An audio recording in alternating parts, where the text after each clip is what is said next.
Hello, Blonde folks, welcome and welcome back to epistemic-gnomes. So today we're finishing the model sheet. I forgot the side view here, the extra side view here. And we're gonna attempt some base skeleton transforms, right? Constraints, all that. To at least, and some wave paint of the base skeleton and helper bones, whatever you can achieve. And then we gonna try to get this skeleton, the armature object, at this state with the improvements I will get. Maybe not with the face bones, all of them, but we're gonna try to make this into a... I'm gonna try to make this into a shareable custom rig, right? Armature object in my Gumroad page. So I'm gonna include this. Of course, I'll be adding up iteration version after version.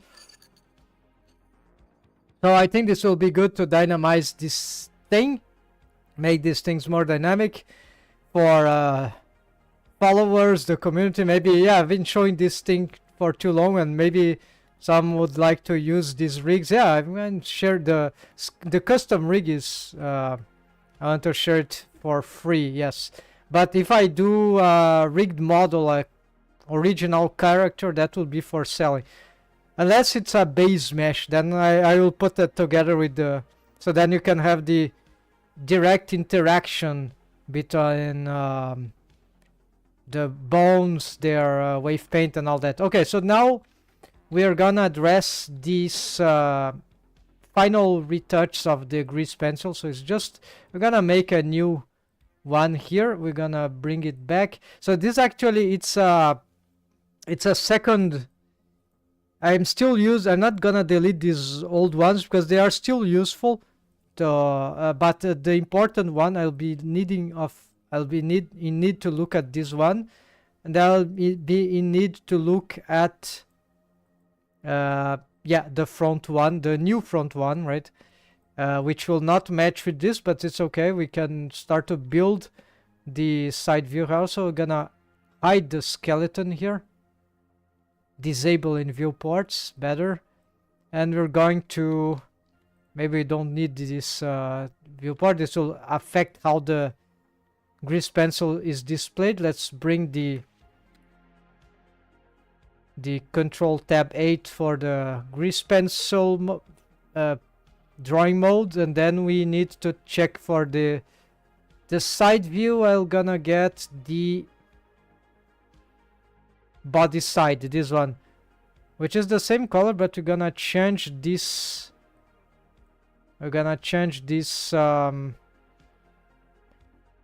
Just making sure we are behind the one. Okay, the 0. Okay, then here we got frame, and we get the opacity here. Yeah, this is the old one for the side view. We need to update that. And at this point, it is possible that the mesh could be problematic sometimes. So let's maybe I'm not gonna hide the mesh yet. We're going to hide the clothing, everything that can be bad, actually the hair, and that should be enough for checking this thing. So let's go back here. Let's select the grease pencil. Let's make these bodies, the meshes, locked, so you cannot select them. And let's get the graphic palette, because if I were to draw this with the mouse, it will be terrible. Here, old terrible technology, right? I cannot see the whole model, so I can't focus very well in my drawing skills. So I'm gonna use negative. You see, so there is something bugged in this version, or something disrupted about the way this stuff work. Even the mouse will scroll, or so it starts to create different stepping, and this is disrupting my workflow for this already complicated stuff. So let's get actually maybe this will fix view lock to active. I have the the whole workflow for this if you want in one of my videos, which is actually a time-lapse video. Okay, so moving here doesn't do anything. The problem is on zooming. So here it will be matching. No, perfectly matching. But when it comes to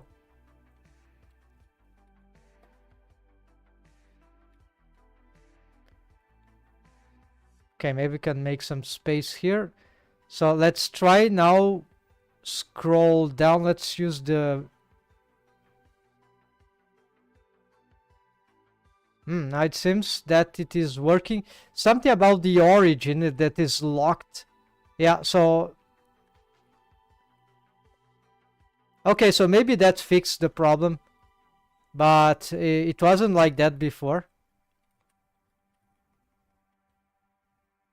Yeah, okay, they are perfectly matched. So very curious thing. Maybe that needs some investigation if I ever have time for that. All right, we can bring this. Let's make sure the material is right. Yeah, this is it. So we want a brighter one here. We need to be on this layer. We're gonna side extra, but this is bad name. So let's just do Dorothy body side like new.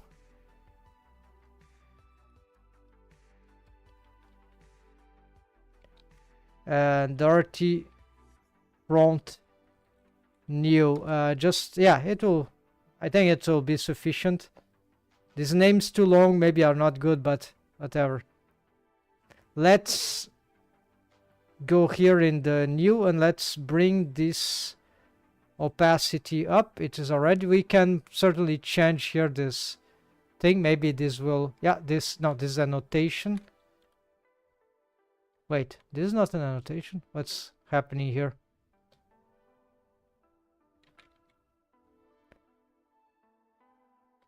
Yes, this is a brush. So actually that means that... Very weird. Wait, maybe if I get into this one... No. It has a different color. This is material, this is not color attribute, so why it is giving me this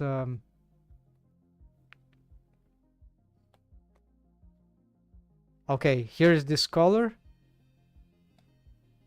And this here it gives me a new color for some reason. Oh, there probably is this lights.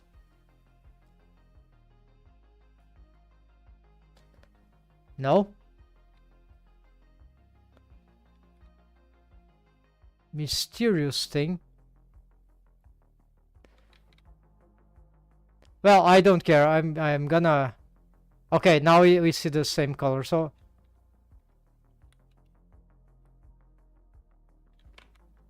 just making sure this is not grease pencil. Yeah, it's not grease pencil. Okay, so we need to be doing this anyways. We need some approximation here.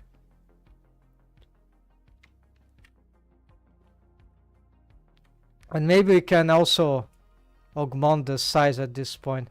3 steps plus... Yeah, we'll start like this.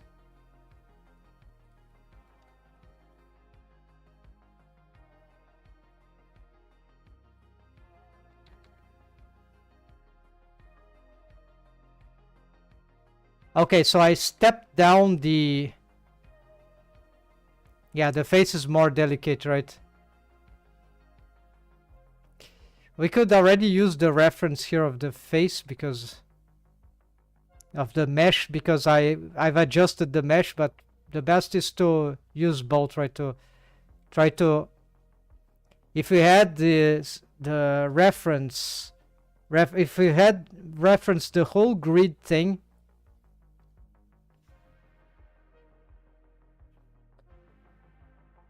Didn't I have 2 grids?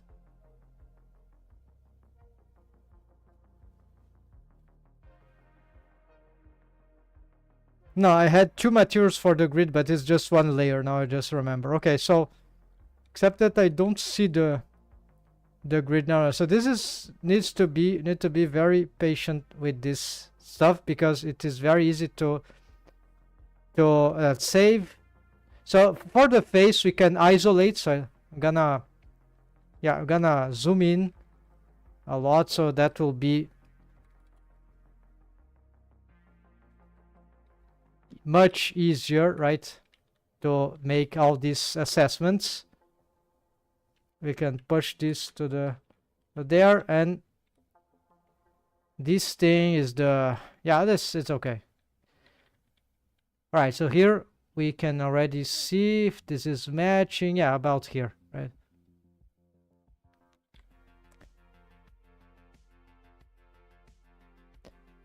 This I'm drawing in the wrong layer. Yeah, no, this is the right layer, sorry. Then we can probably reduce. Yeah, this is too much. Let's reduce this thing. Now we are able to see something. No, not erasing this. Back here.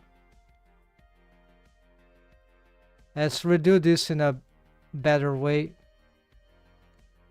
Here we could use the hold shift for some settings of the normalize, right? Stabilize stroke, a stabilizer.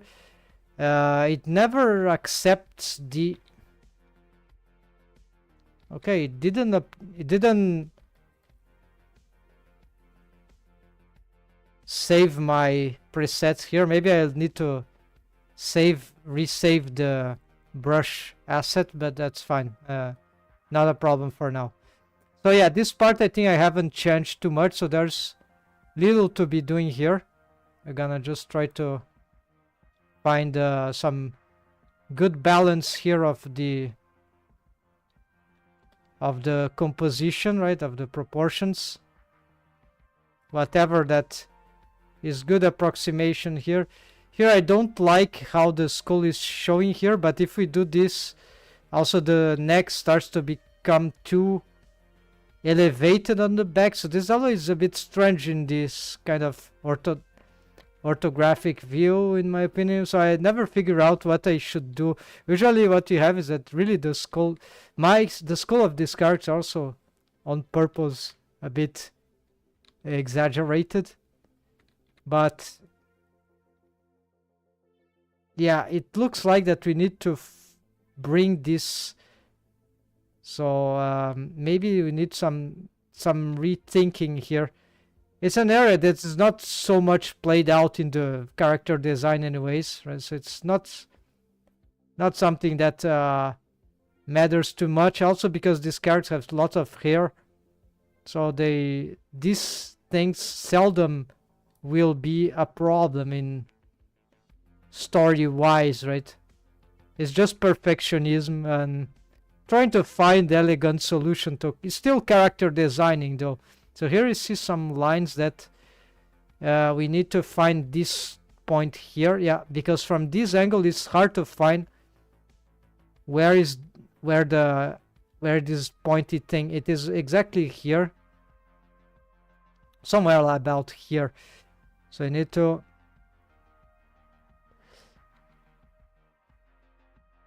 sharp edge here of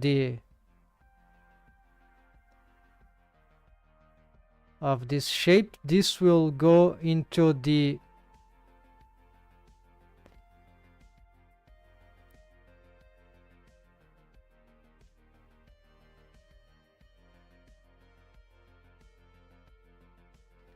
so this will leverage to get that upper point here, the upper cheek about here. So maybe here too much elevation.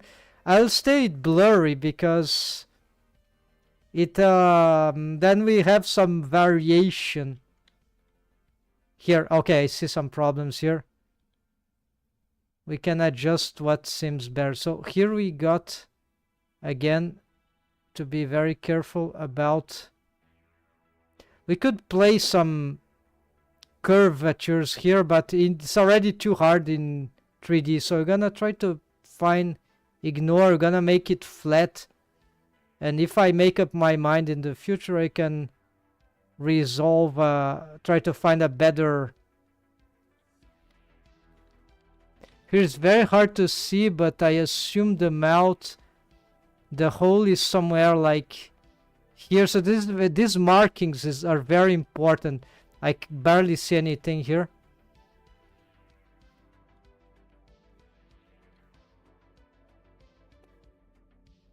And the angle here, I don't have the angle. I can't visualize. I'll have to zoom out, zoom in, right? It's feasible, right? But this will require a lot more precision to be perfect. And even if I do this, it won't be perfect because it could be slightly off. It could be good as a new proposition.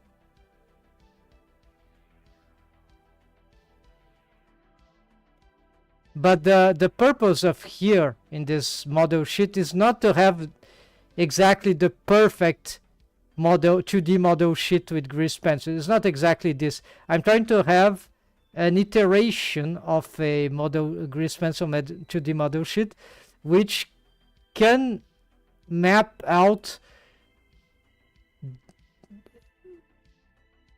an improvement to in relation to the 3D stylistic adaptation.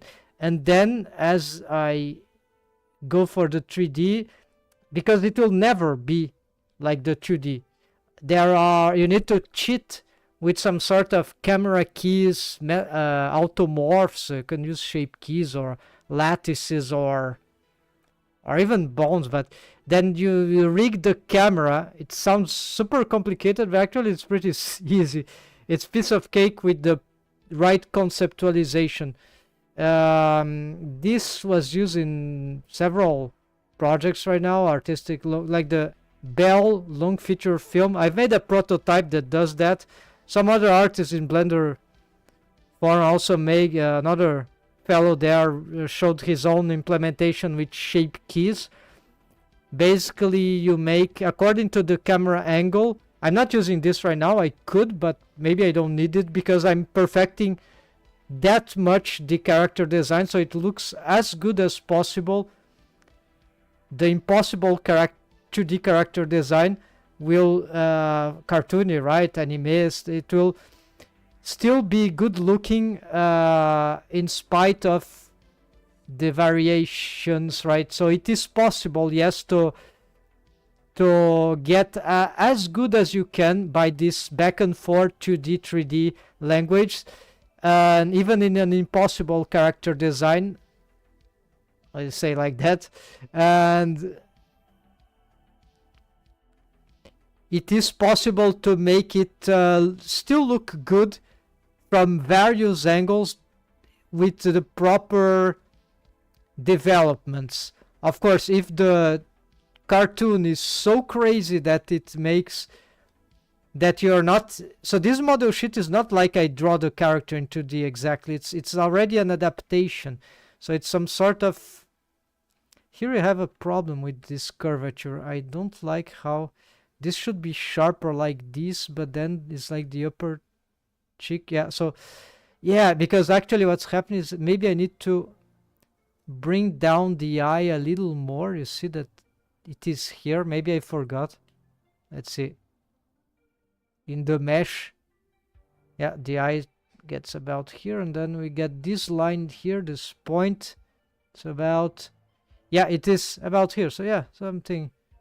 So yeah, we can get the upper cheek here about, and then the eye corner there will be okay, and then we make something like this for these eyelashes, and these eyelashes in 2D are really not what they are in 3D. So the eyelashes is a total reconception in 3D language, but it seems that for the most part it works. It's a different, so it's still interesting. So here we're gonna try try to match some points. It's not easy actually to do this without proper mapping. Here I would need possibly a top view to do this. So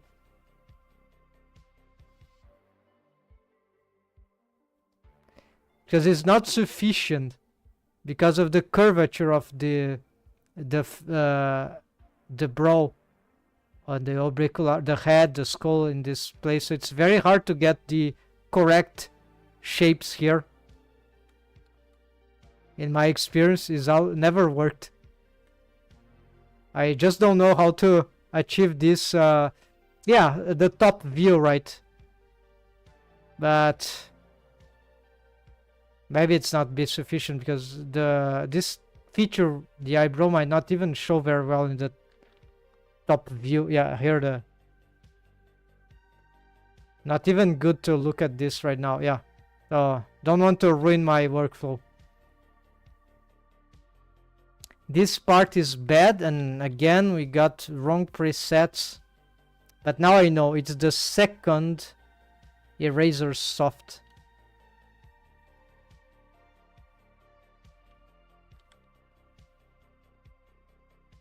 Hold control to, so I need to carve a little more this, and that I'll have to fix in the 3D model. Here, according to this line, yeah, it's not precise. I needed to, what I really need to do is start to make those lines, right, those diagonal lines, a grid for the face feature. Actually, a grid on top of, so that could be a secondary grid. We can do this. We can. It's a good idea, actually. Good practice, actually. This is what I need. I need a secondary grid, which is a character design focused grid, just to map these special features, the ones that matter. Because if I could draw them, but then they wouldn't show there, and they'll be on top, and I need to erase these layers. So I need a new layer for this stuff. And it will be best that it is also not the same layer as the other the base grid. So it's the character design grid. So just for this character, in principle, for this template, we have some proportions already assigned to what we have here. So there are many things to be marked out, even from the top view if you wanted, but we can skip it for now, just for this front and side view. But it's just one grid, right? You would make it diagonal, as we're gonna do, and that will save some time. And now we have sufficient stuff here. No, not sufficient stuff. Let's get these structural shapes here. We can reduce the strength also. It will help some.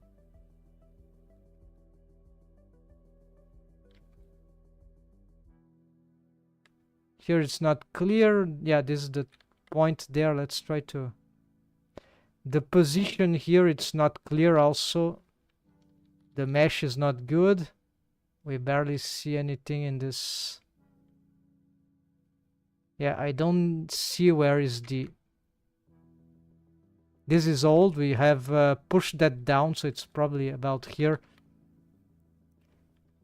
But interesting, it was here, so I didn't change it back and forth, so it's probably about here. Yeah. And so what we get is that this actually goes up more, right? And then it forms the more rounded, maybe, and it forms the upper cheek that sort of overlaps and that gets in front of the eye. And then here maybe we could push the cheek here for a structure like here. It's like she has puffed cheeks right now, but this will help. I think it can help in figuring out some face loops, right?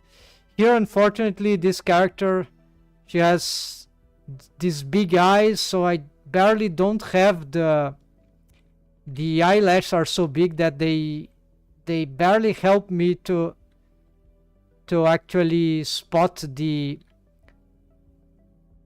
yeah, like the lid crease is already there. It's like behind, so it's not very easy to yeah, and here, so we cannot structure this very well. What I might be able to structure though, no, yeah, it's like the exactly.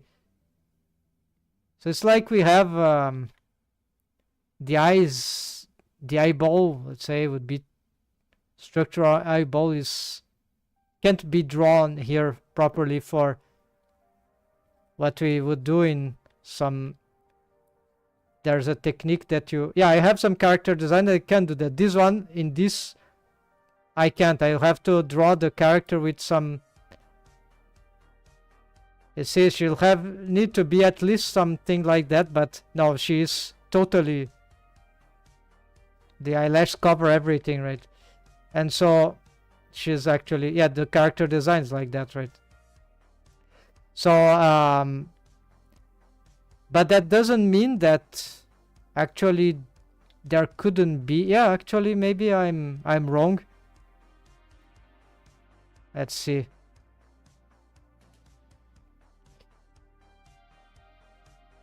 Yeah, so here it will be covered, but maybe we'll have some lid crease structure here and here. Interesting. So this is eyelid mesh.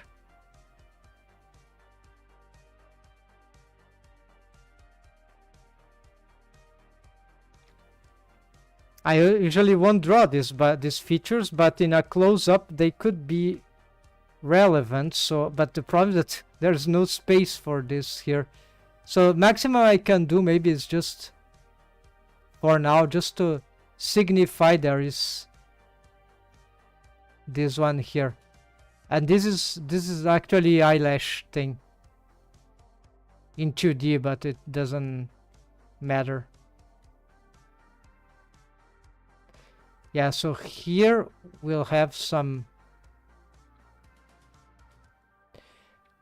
Ideally, maybe we should use another. I don't know what really I could do here to show that there exists something. Maybe this.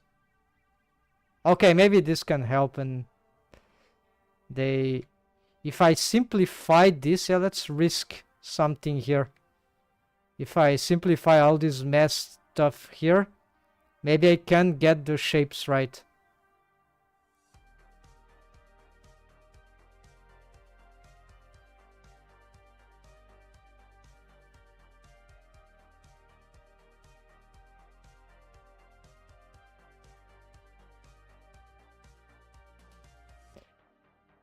Also here there will be the jawline, which may be missing here.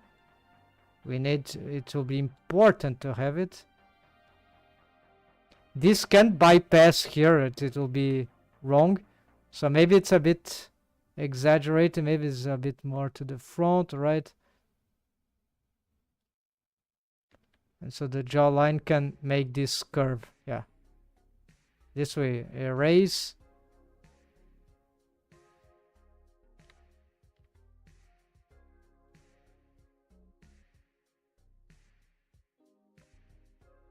Okay, just to signify that we have these structures.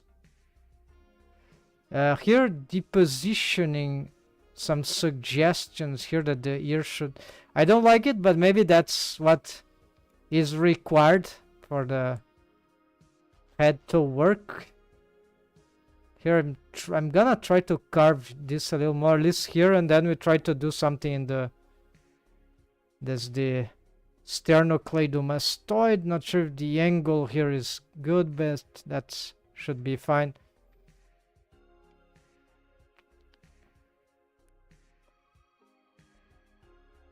Okay, so here, yeah, let's just do this. So there's a sort of an eyeball covered by eyelids, like here. It's maybe it's sufficient to see that we're trying to do something. Ideally, doing this the cleanup, very precise zoom, the grid will help, and also the maybe another color for this in the same layer, right? Okay, so now we're gonna try to match these other features. So here we see that this is the old drawing, so we want to match these proportions here.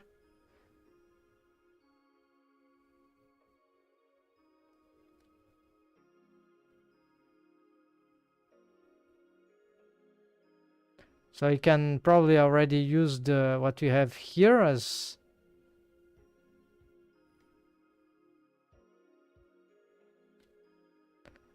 this point is just an anatomical structure. So basically you have a ball, and then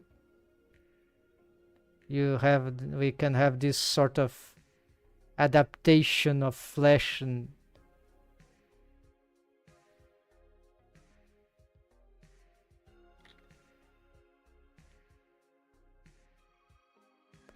okay, and then we need to move down. If it was just sketching from scratch, this will be very bad because I wouldn't be able to sketch properly, right? We'll need maybe one day I'll have good technology for this, because this is like a Bronze Age, yeah, a bit better than Neolithic Age, but still Bronze Age technology for drawing. There exists better technology, but they are very expensive, or currently still not very popular and accessible.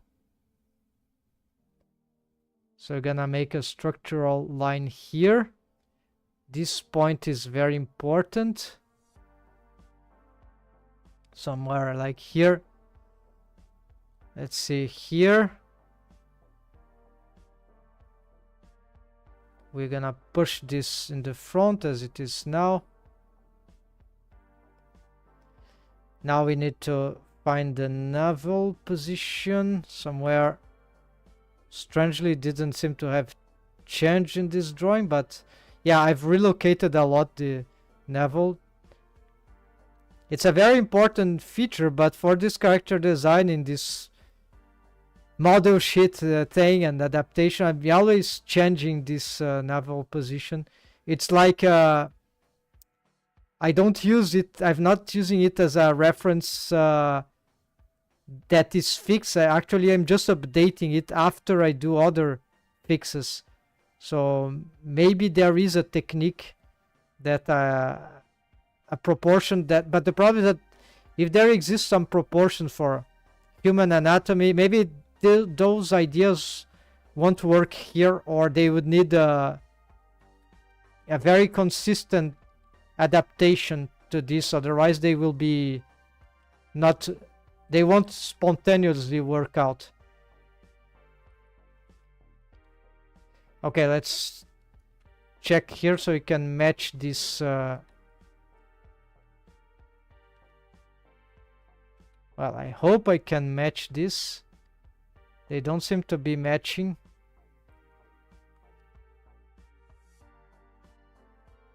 Okay, here's the match. This was zoomed out. We need an auto zoom here, right? So it's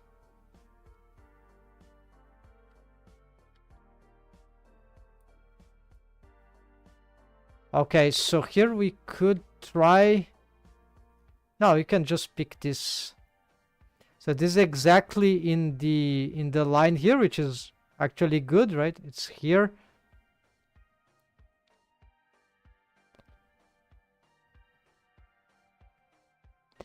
But it's not necessarily the correct or the best character design thing. It's just, it's good when it does that, because it's tends to simplify the thinking process.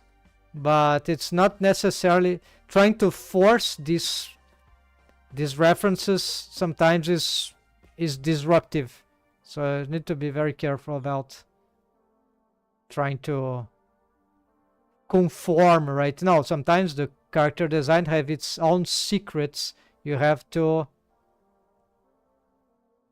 play with that until you find something. Okay, so here we're gonna try to find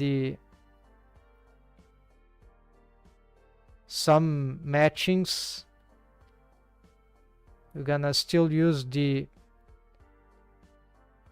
try to see what is the old, what flows better. So this needs a lot of abstraction here because I'm looking at three things at the same time. And I'm not copying anything, I'm just trying to see what...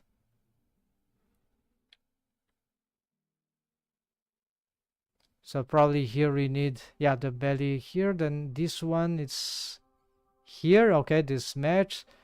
So this will be like the iliac crest would be, okay, we see it here. So this polygon here, right? So it means this is what I'm trying to find, right? Okay, and then the abdomen there, the inner part is going forward there. Okay. Okay, so I'm gonna do this to make sure that corresponds to the iliac crest, something like this. Although the thing is here, but the polygon is here.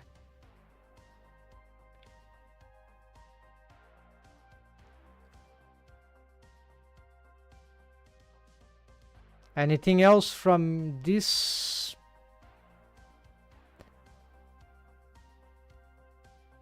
No, that seems regular enough.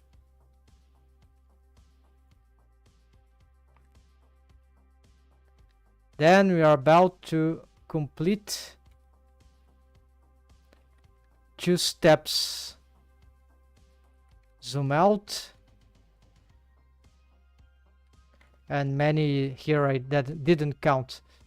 So here this is very important. We need to find the knee height, something about here, and this one about here, right?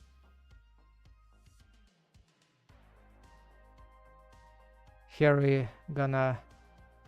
It's important to not make the leg go like diagonal. If it stays straight, it's better to calculate the real height of the character. So here we got, okay, about here, let's say, yeah, so exactly here. So see, I did it spontaneously, and I matched exactly the corresponding proportion, right? So of course here you need to be careful that this will work, because here we can use hold shift for the... Yeah, so there is a curvature here that might look a bit strange, but yeah, I usually push forwards. Very difficult here, and then it goes backwards. It's very... It could be just something like that, right? But not sure that I'm gonna represent that in the 3D, but we will try. And then here is where the ankle, yeah, the foot exactly starts to appear. It says this line is the start of the feet. So here just gonna match.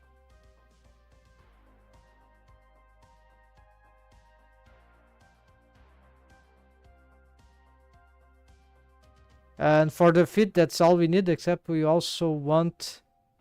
Yeah, this is the outer feet, so it is, I remember it's the 4th, but just a little higher.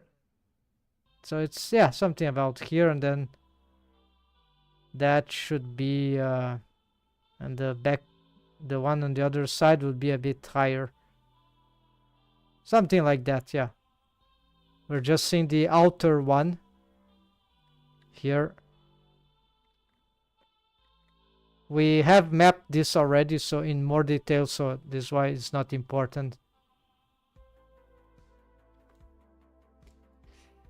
Yeah, we see that the strokes is a bit blurry, it's a bit dense, but this is not necessarily bad, because I'm giving some space to adaptations, right, for the 3D modeling. If I clean that up, more chances that it will be bad than I'll try. If I clean that up at this time, yes, it could bring potentially good results, but at the same time I would be defining something that is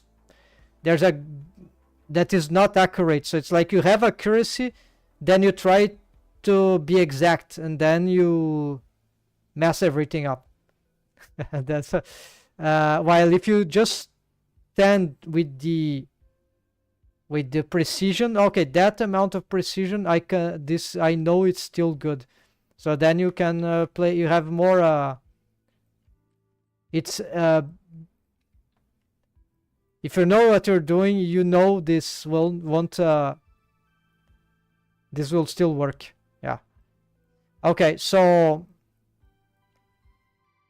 now we got this. Anything else? Yeah, there is this idea of making some bit of grid.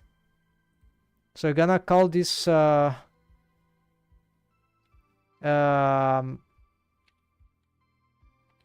we're gonna call it actually character design grid for Dorothy. Yeah. So here we're gonna look at this base grid that we have here. Yeah, we'll need to match them again. Let's make even a highlight proposal for this. I'm gonna make a character design base grid layer versus plus character grid layer. Yeah, grid pencil. Yeah,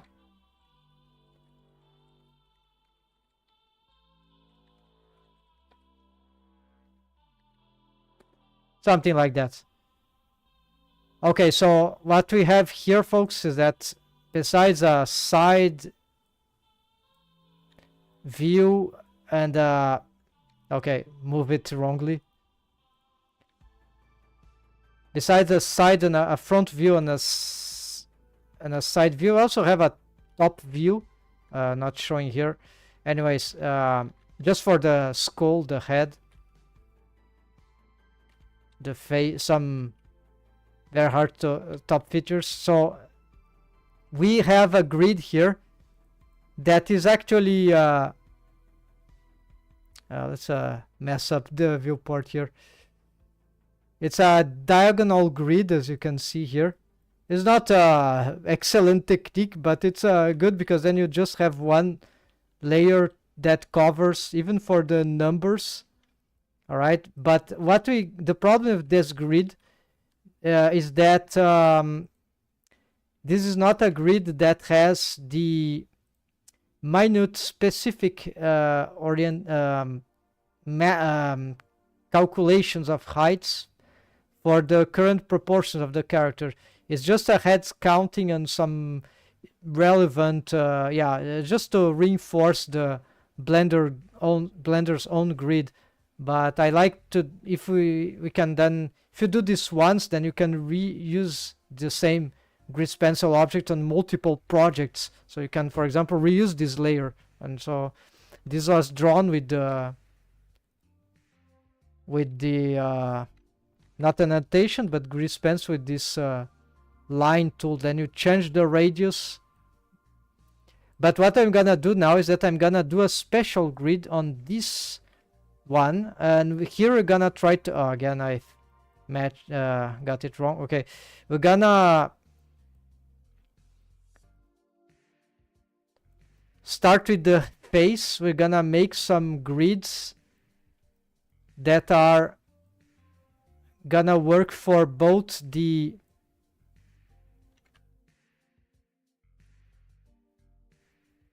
okay, so here I'm lost. I don't know what to, where is the, oh, it was okay. So it's a bit complicated. It's too zoomed in, so it's because I'm having a lock view special for this kind of process. Not perfect, but it's good. View lock to active. It's good for rotations when doing this and other things to maintain the. Okay, so here we're gonna move this here, and here we gonna move this here, and now we can be doing this. Oops.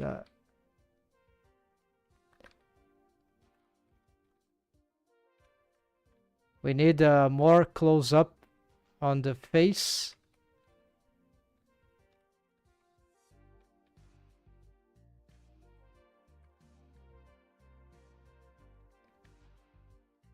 Okay, so now we can also get this thing back. We are gonna work on this. I want a special, could be this one. It has a more vibrant color. So we're gonna use this to try to match some. This is the strength, this is the radius. Yeah, we're gonna try to find some features of the. We're gonna draw here. This won't work because we'll have to. That means it will work, but we won't be able to see the. In this side view, we'd need. Yeah, how I'll need to draw it in diagonal, but I'll have to put it in diagonal. So this is actually a problem. I can't draw it in unless I did something. I can't cross this like this is a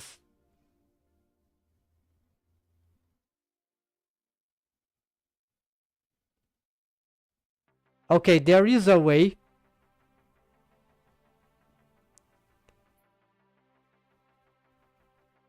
If I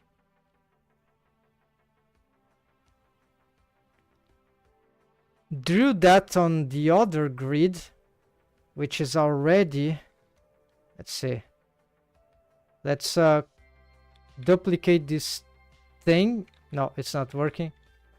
Let's duplicate this one and move this one to this one. Okay, let's place it like anywhere, doesn't matter. It has the alignment, so no, forgot to move. We need to move to unlocked here. Okay. So now maybe by drawing something here, we're gonna validate this. Let's just open something here.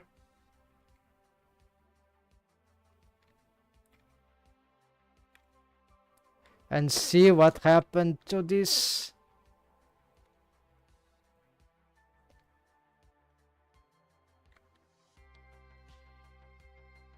This is not what I drew. I drew this one.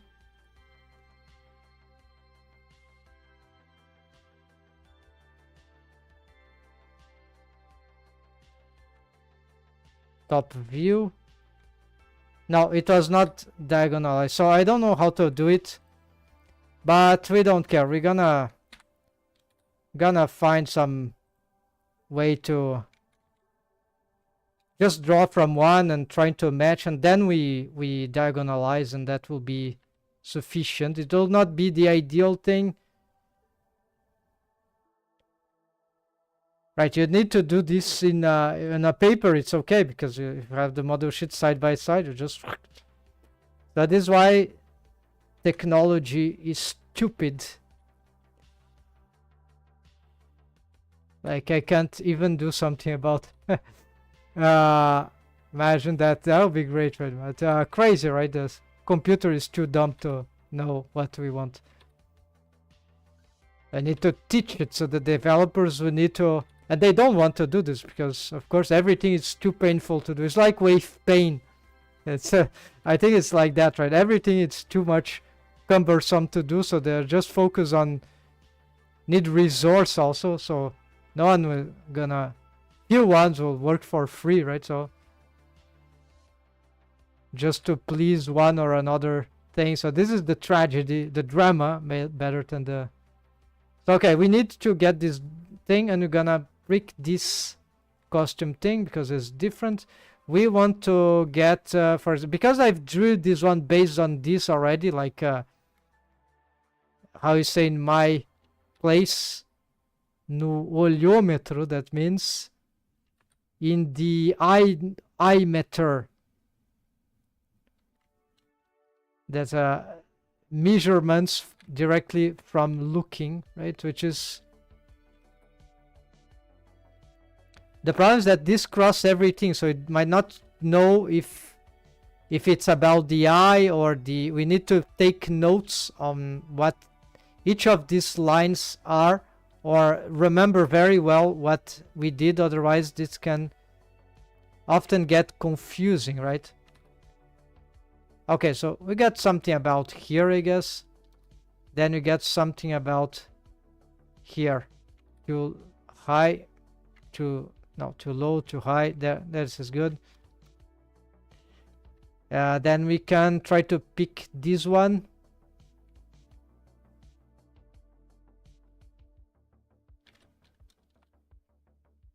And this one. Right, you can do this and then, yeah.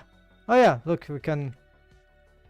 But then I can't seem to manipulate this one with hold shift. Yeah, it lost the.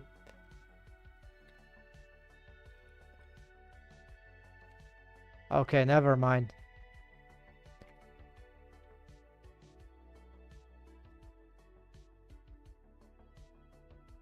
This corner there. And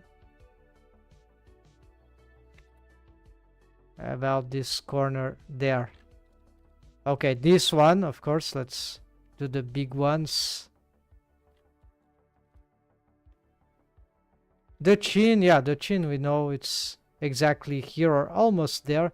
The mouth, this can be dangerous without a very specific. The center of the eye, we could say.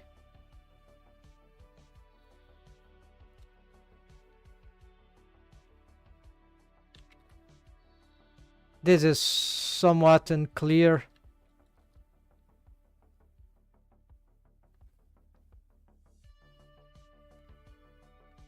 Oh yeah, that can work then.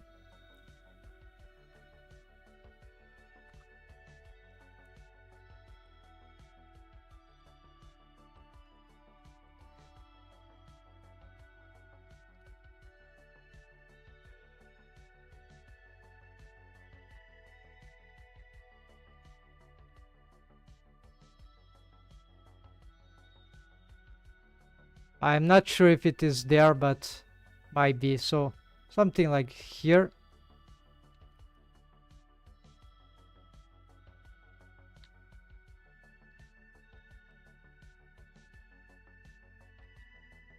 Yeah, we can also do this.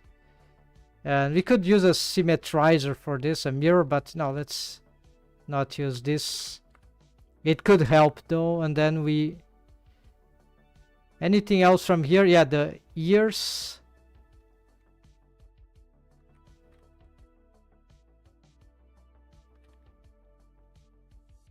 Which seems to match the top of the eyebrow as well. So it's like...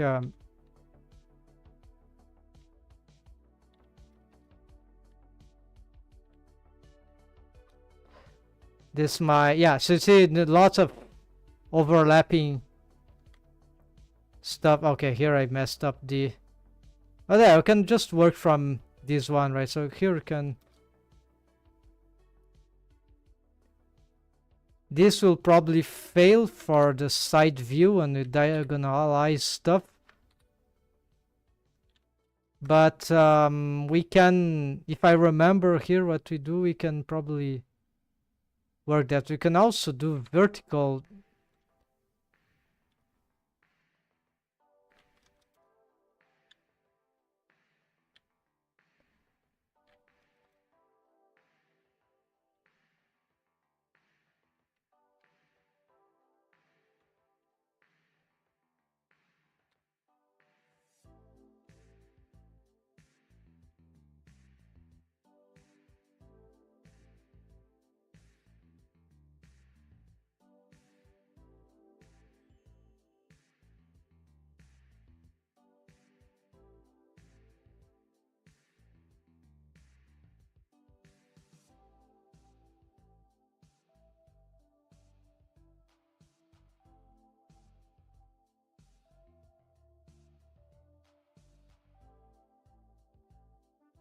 This side thing here will be blurry, so I think I'm not gonna make it. The navel, yeah, I'm gonna try to get here and here. Iliac crest. Let's try here. The upper belly and the lower belly. The crotch, which is exactly here.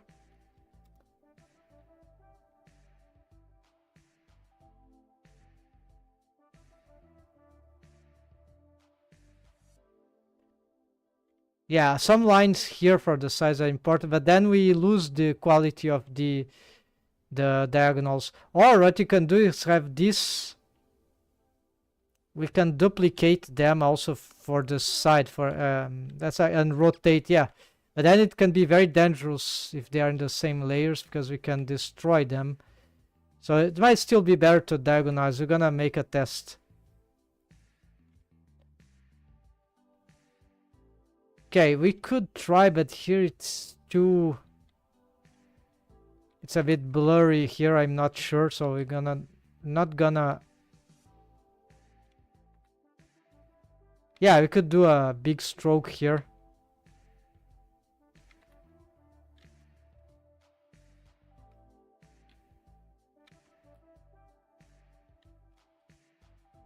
And here as well.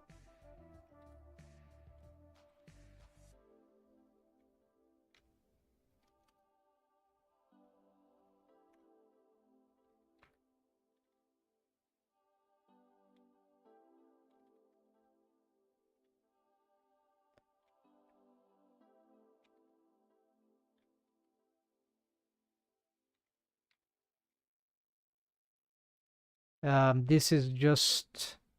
yeah.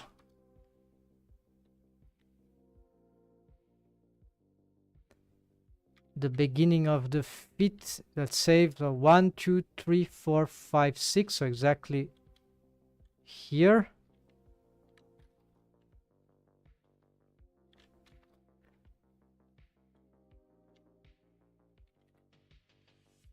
Too many strokes here already.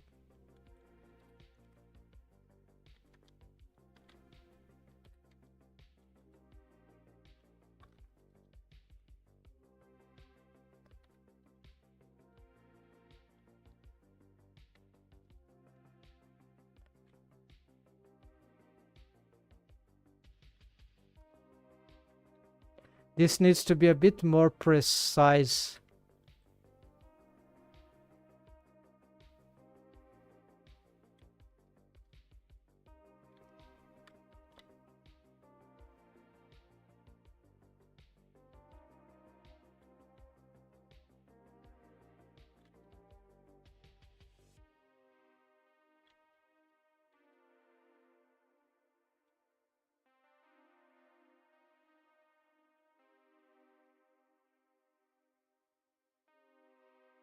Yeah, something like this. Here is very, for now, this is very simple. And the floor, yeah.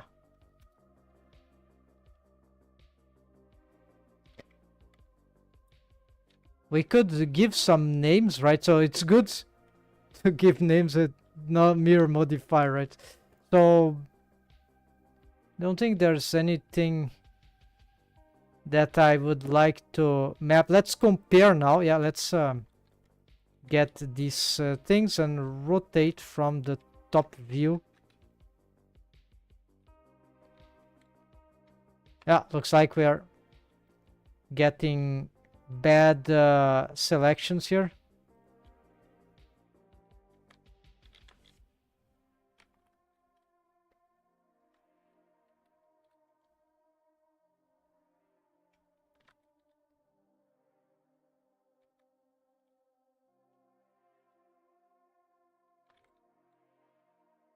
This is just okay, it's just a bad stroke.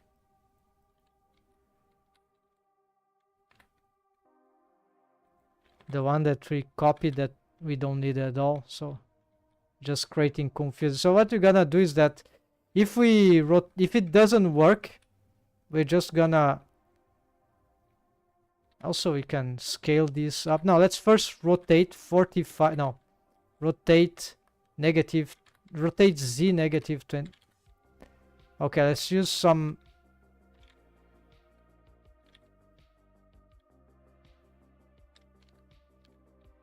This shouldn't be doing this.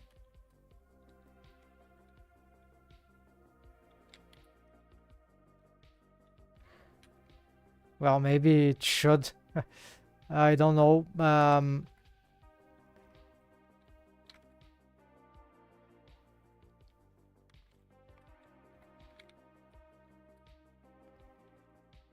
Okay, let's see.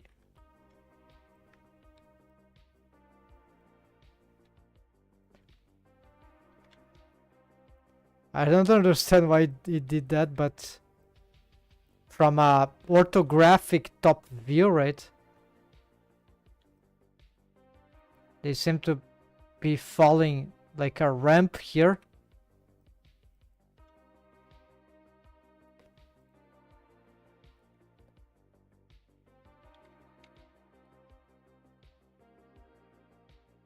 Maybe because of the view? No, not sure. Anyways, it seems that, yeah, sort of works.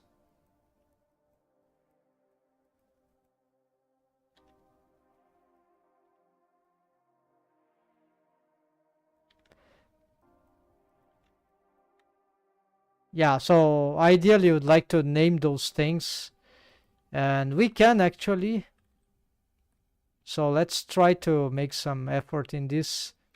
It will be like front view 1, step 1, it's already the front. 2, 3, 4. So it will be here. We need to isolate.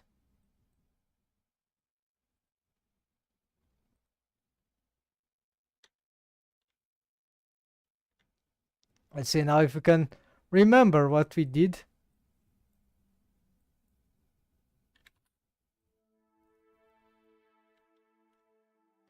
We don't need the grids to match now, but it will be cool to see what we have here. Writing, it's very difficult because maybe you want to change the writings. We're gonna get a new color here.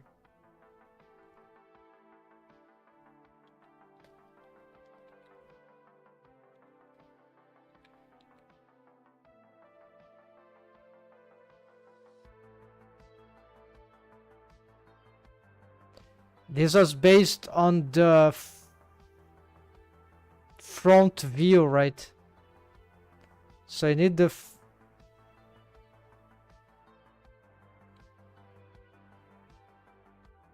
shit. Yeah. I don't see what I drew there. Let's try to...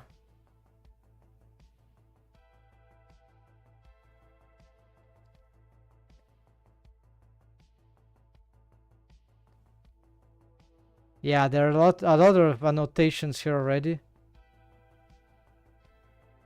So this is very confusing, but I think we can remember. So this is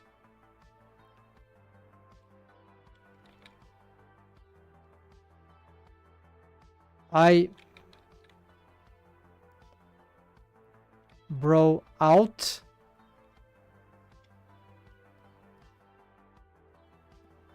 eyebrow in.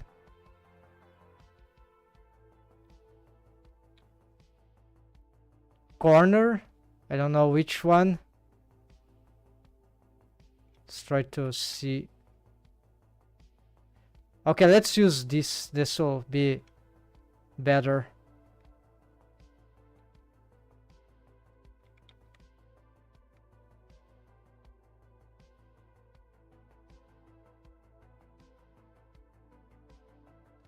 Yeah, but not here, right?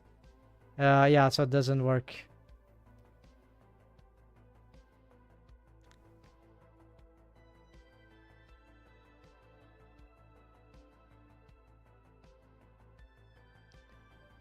Looks like it's not the corner of the eyelash. It's not the top eyelash. The top eyelash seems to match... Oh, hold on. This is not the... This is wrong. This is wrong. My mistake. So...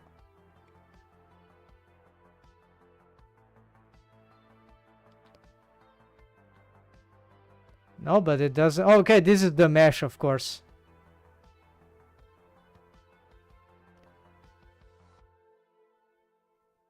Yeah, so this is the eyebrow out, and this is the eyelash out tip. Yeah. And this is the inner, yeah, eye hole, inner, yeah, in, top. It's an angle, right? So this seems to be the... Yeah, so this is super good. I should have done in the very beginning. So we don't let's see. Is there any hope to do this from here? Okay, so maybe we should be doing in this way. So make the grease pencil appear wrongly aligned, right? So it will also not be good.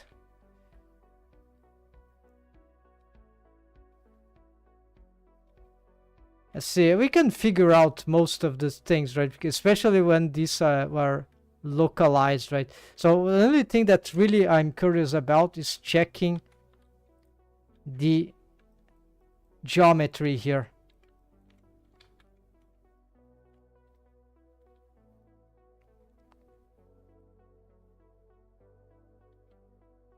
Of the mouth.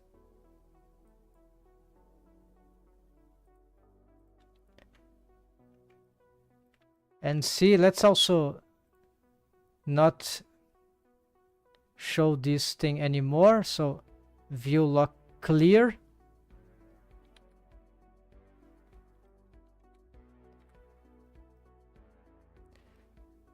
And to see if that line corresponds to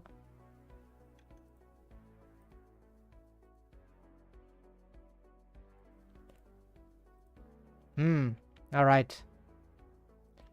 So it doesn't correspond to the geometry exactly. We could also here have try to see the angle that we have here. It's probably not good. This angle seems too much. I think I need to correct this. So we don't really have a good reference, I think, for the side view here. Neither from the mesh, neither from the grease pencil. So I have to rework after I remember this angle should be about 20 degrees, 25, not even 30, maybe 30. This will affect how the arcades, the teeth will show behind the lips, and this can cause a lot of trouble for the expressions if we don't have the correct angles, right? So of course there's a tendency to push this corners up, but then it will, and I'm not gonna change here because yeah, one thing that I can do though is, okay, there is something I can do actually to address this. I used to do notes, but this is not in this character, so I probably don't have the reference here from the mouth, but I have from stuff here of the mouth. There is this angle for the arcades actually is probably what I need for the lips. So there's some sort of origin for these objects, and this origin is rotated.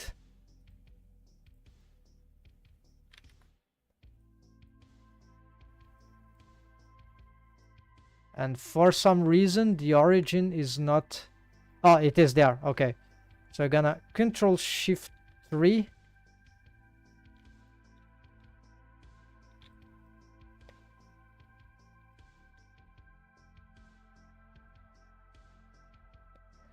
This should correspond to some sort of,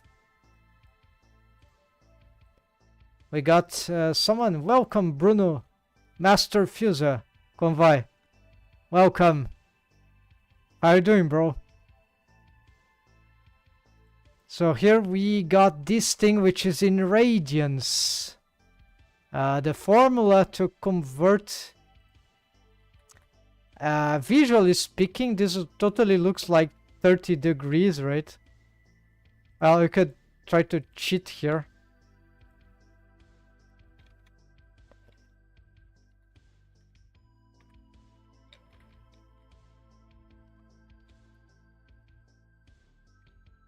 Yeah, this is 30 degrees, so it was in order to make it simple.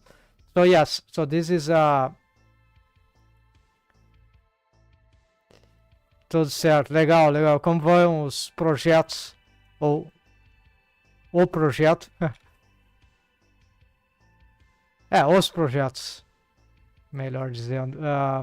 Yeah, I'm gonna rotate this. This doesn't need to be perfect rotations, right? So it's just some approximation, just so that I remember I need to fix this thing. But yeah, this could disrupt the shape keys. No worries, no problem, because this is wrong anyway, so we'll have to fix. I hope this won't disrupt too much things here.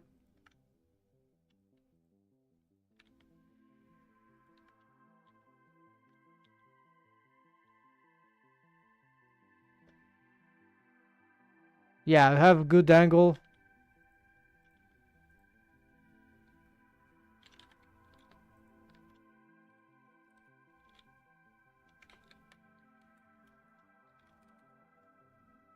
I saw that this didn't have the edge creases, that edge loop. Sort of collapsed mesh here that will need to be rearranging.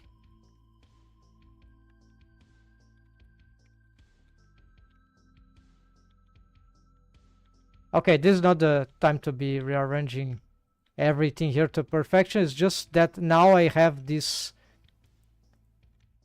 this more stabilized aligned, right? It was very wrong before, and so thanks to this,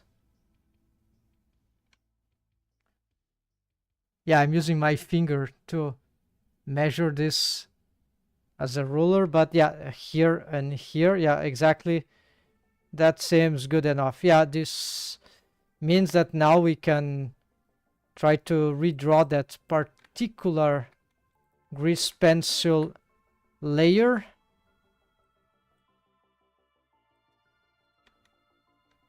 Yeah, we're gonna place the 3D cursor exactly here in the center of this the mouth opening, and we're just gonna reposition the grease pencil.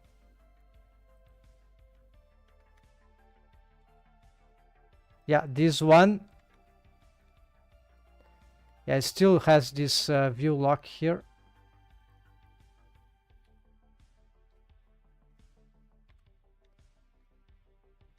So this one will be simple. Just pick this L and then we try to, yeah, match to the 3D cursor exactly here. And we could also, when in what concerns here, can we do some, let's see. No, this doesn't work. So we'll need to, yeah, I'll do this from the actual, let's save. And let's do this from the actual side here.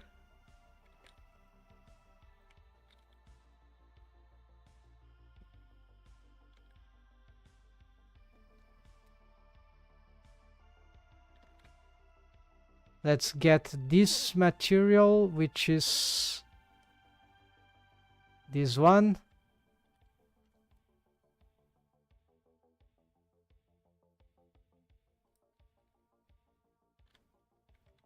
I'm gonna just try to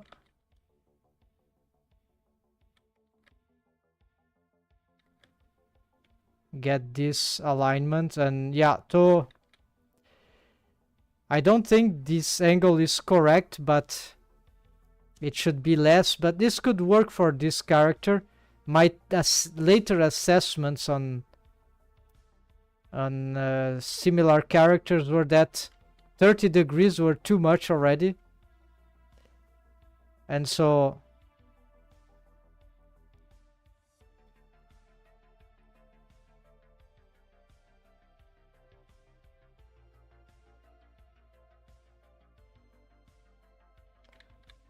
this is not good. Yeah, so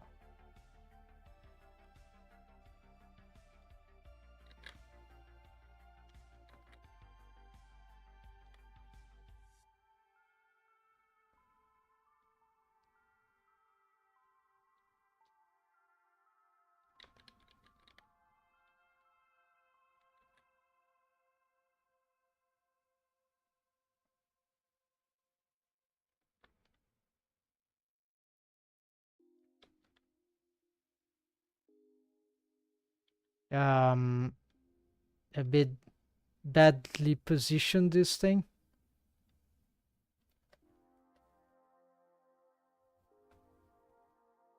Yeah, that's exactly here. Good.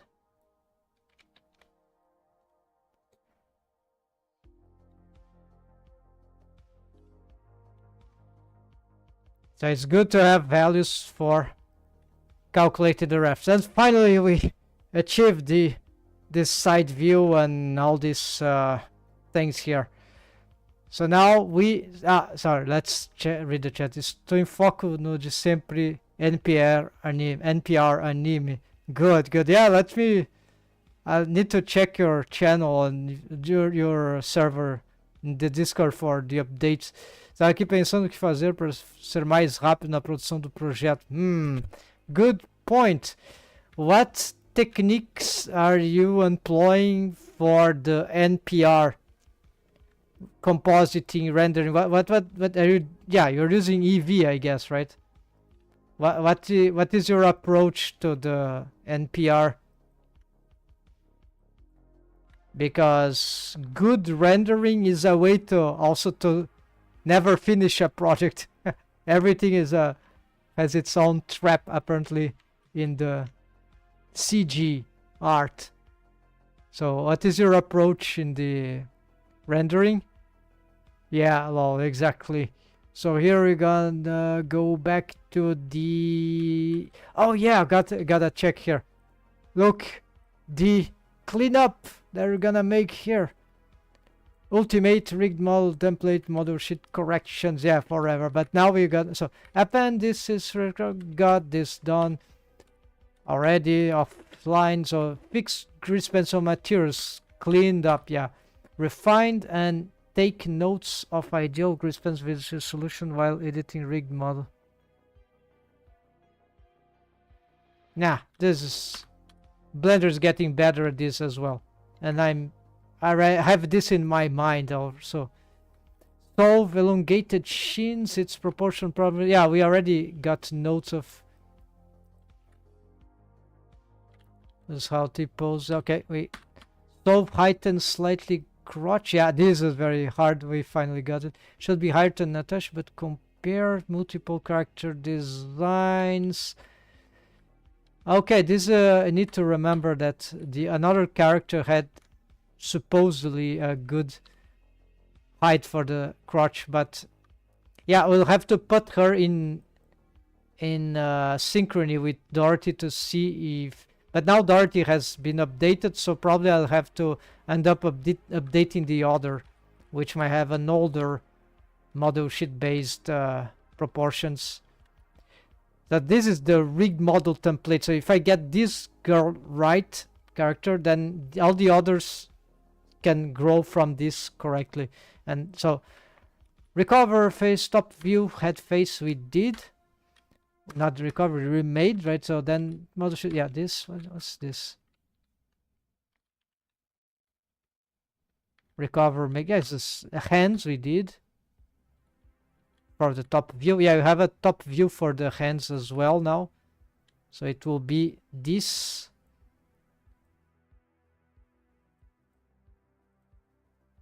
Yeah, let's show everything. Is there a show all? Yeah, show all.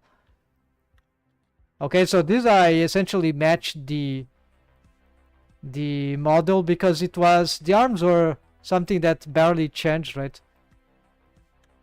So this is a new sketch, and this was an old sketch with problematic legs in relation to the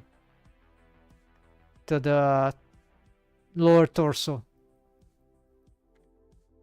The legs can be tall, but then you need also to make sure that the length, the bending here, right? I was using this because drawing a circle, yeah, it's easier with this actually. So you have to, the base of the feet from the base of the knee, because when the knee bends, it still shows off a little, still stays here, sort of the volume still stays about here. And so you see where this would go on a 180 degrees bending, with exaggerated of course. This will go right up here, and this is very incorrect. This was very ugly, critical failure right in the rig. So this was a bad model sheet, and now I used to calculate here for the arms, but for some reason I never cared about doing this for the leg. So it's just I thought, oh, this will work, no problem. No, it's good actually to be testing. So this is the bending of the arms from, and you see they will, no, not this, somewhere like the fingertips will here will match somewhere in the almost reaching the knee, but a bit above, which is not incorrect, right? But usually I'd like they reach a bit more, but we can stretch the arm with the rig, so it's fine. I'd like maybe a little more elongated, but then the arms start to look a bit weird if they're too elongated. So I think this is just good enough. All right, then the top view, right? The top view is here. So it's just for the skull, this curvature here. The mesh currently, yeah, I think I've made some adaptation to the mesh, but needs to fix that. And for the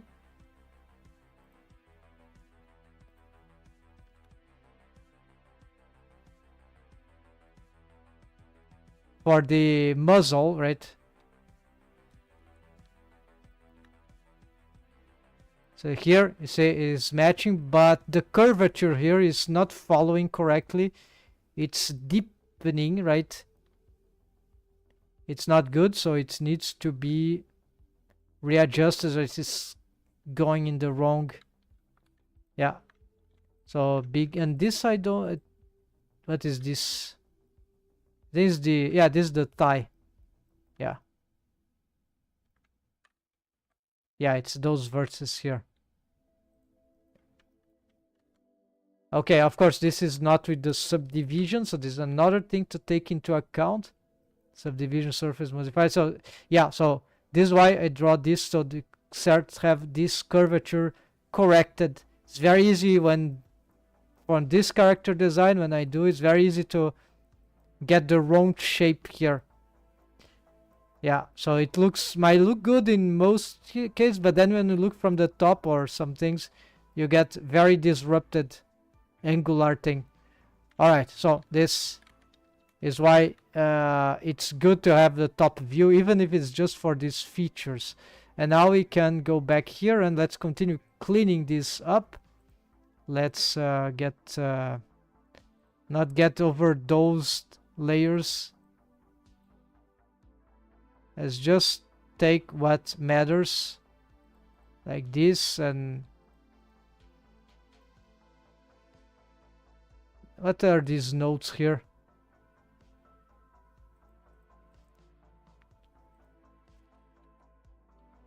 Okay, this was a older thing.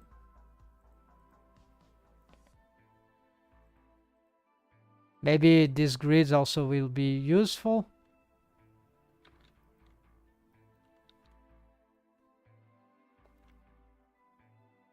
We can, of course, reduce this.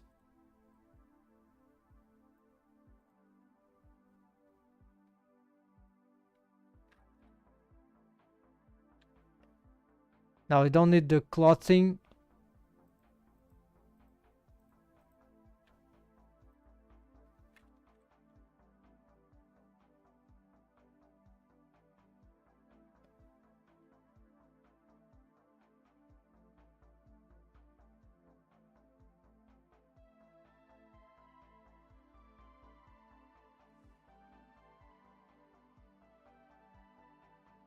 Okay, and that should be sufficient. Saving, let's return to the cleanup here. Readapt facial features refs. Yeah, I think. Solve scale issue hand fit using. So yes, I think this is all we did long time ago. The feet and legs and the hands were too big in relation to the model, and it showed not, of course, on the orthographic, but it happens to, yeah, so didn't show very well in the model sheet, but in the 3D model after modeling, so then I had to readjust. Very weird, but that occurred, so I have to readjust that.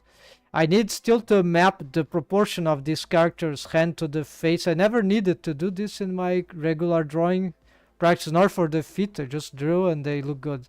But now for modeling, of course, need to perfect this. This is actually big heads. Try solving. Okay, this is on research. So this is something, a candidate for...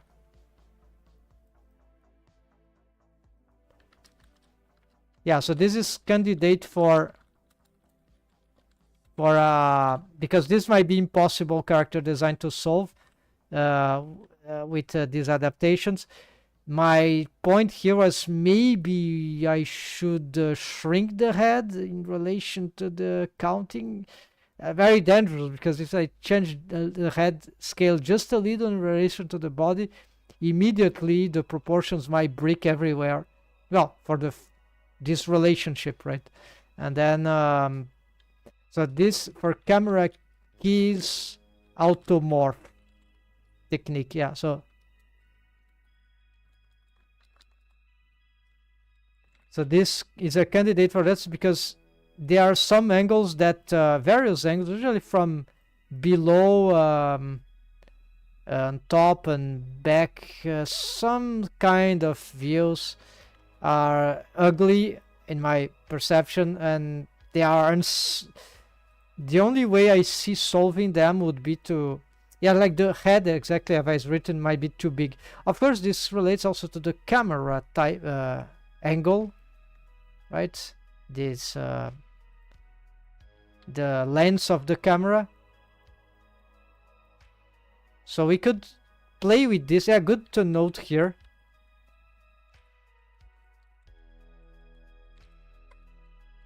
Like it's a focal length, right? Or another name for this shit. Technical stuff. Okay, so here we got get final to, okay. Okay, so this is like playful. It's not really necessary, it's just curiosity. But here, what I'm gonna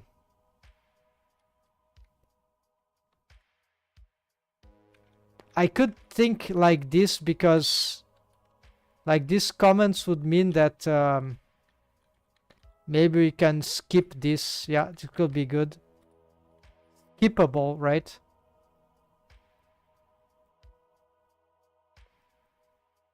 Let's see if we don't have, yeah, I have some stuff here. I'm just gonna take this off because can't be sure right now what this means. Looks like we got a wrong.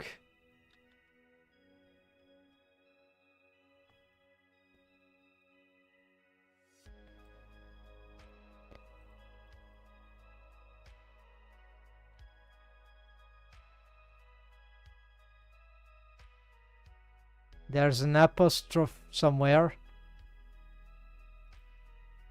This one, I guess.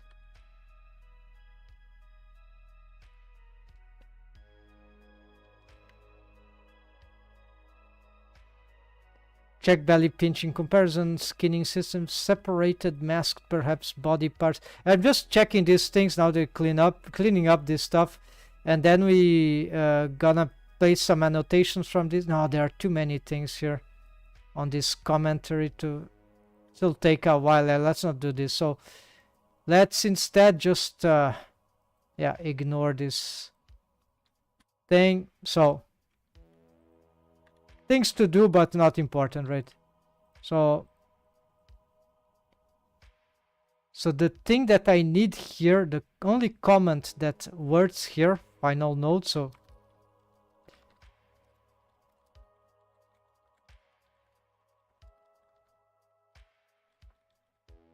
it's like the hands feet proportions to body.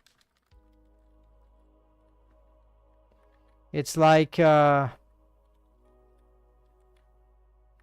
we need to figure this out.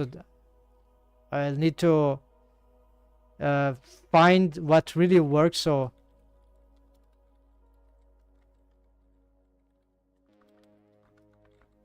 yeah, map, yeah.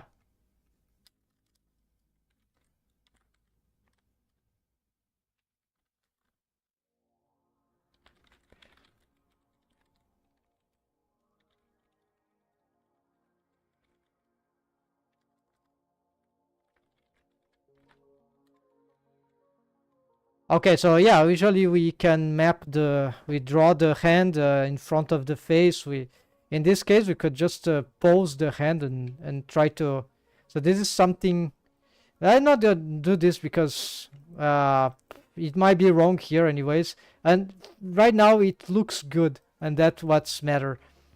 And then I can do this in the future. If I draw a complete new model sheet, then I need to be aware of that. Okay, so here we're done with model sheet. I can at least do this. Yeah. Modeling. So yeah, no, I would say I'd go to wave paint, right?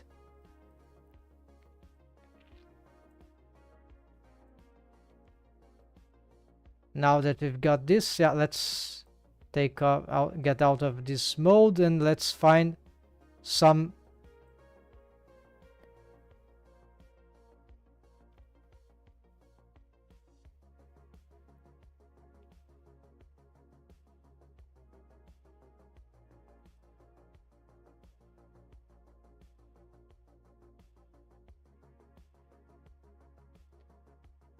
yeah, why is this texture, right? So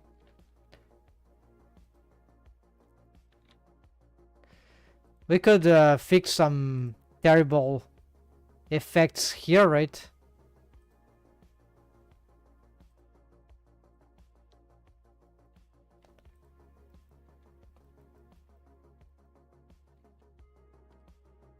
Just to stop this nightmare.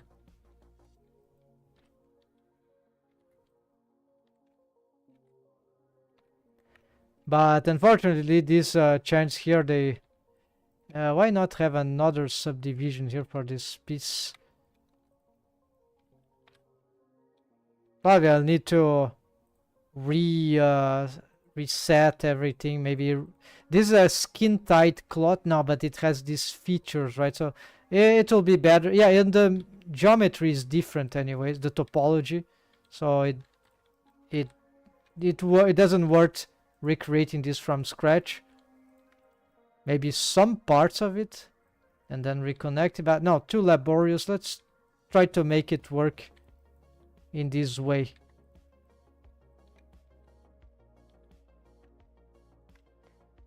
Yeah, so this not necessarily doesn't mean it's necessarily good if pose mode is if the vertices are good, are not clipping on edit mode. Sometimes is not what will get it the solution.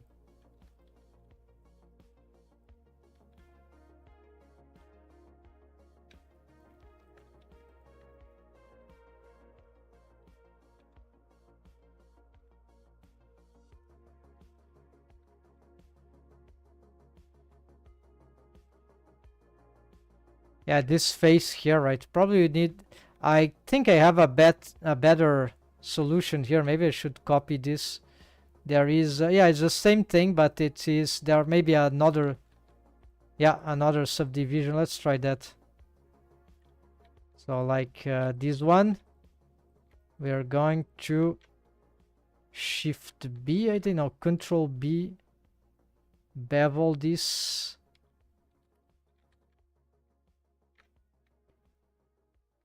GG, yeah, something like that. That should be much better, right? And then Control Alt left click, Shift T 0.3. There we go. And now you can try to fix a little more this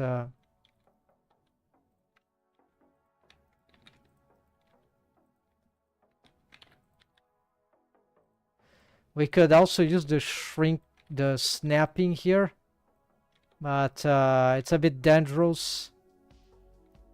This seems to be fine for me. This mesh here, I think we...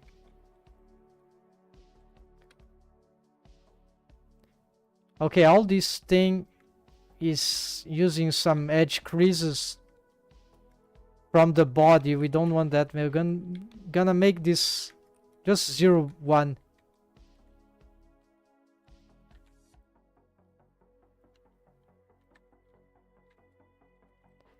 We don't want this gap here.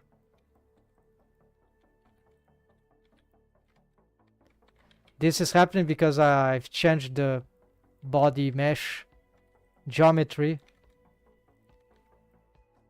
This is here we might not really rely too much on this intersections because they don't mean too much. It's nice. It's suggestive. It is suggestive that if we fix here would have more safety later on. Yeah. But it's not necessarily.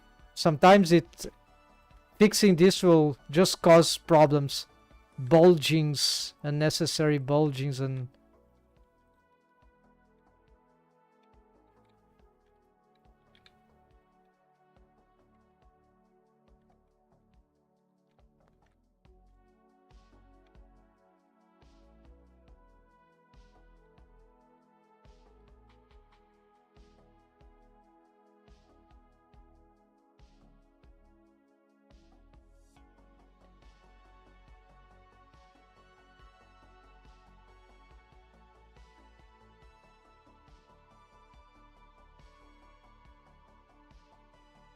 here looks good here.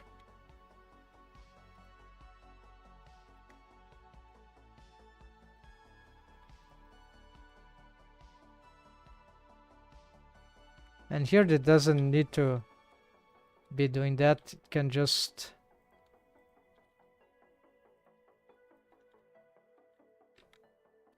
we could have a bit more of subdivisions maybe. Here we have very bad results.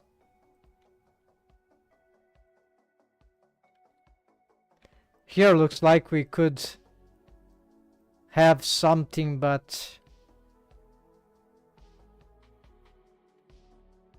yeah, it's a very big, well, it's a subdivision. I think this, we'll try to ignore this for now.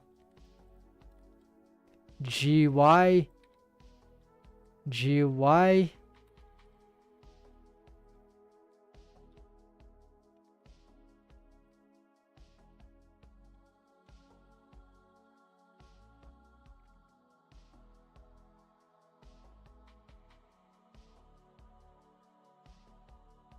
Yeah, here we have not good the intersection here. Yeah.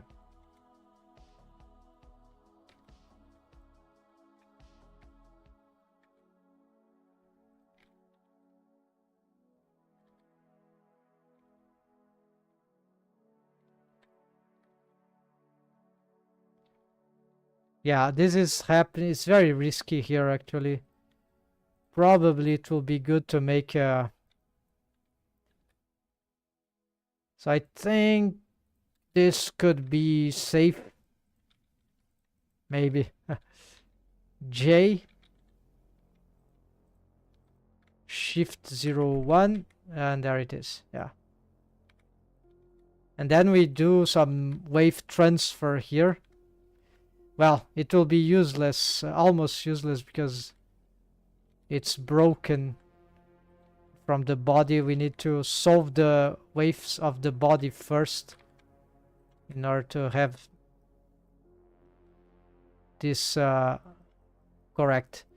Okay, so you see how much time this took to fix this. What about this one? Yeah, here, gonna address this jacket. This one should be CE faster.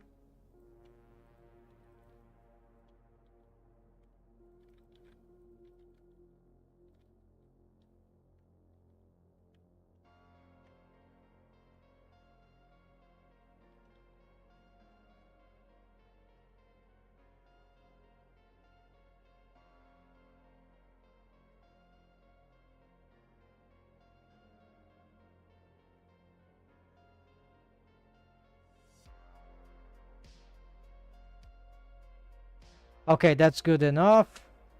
Then we have very disrupted belt here.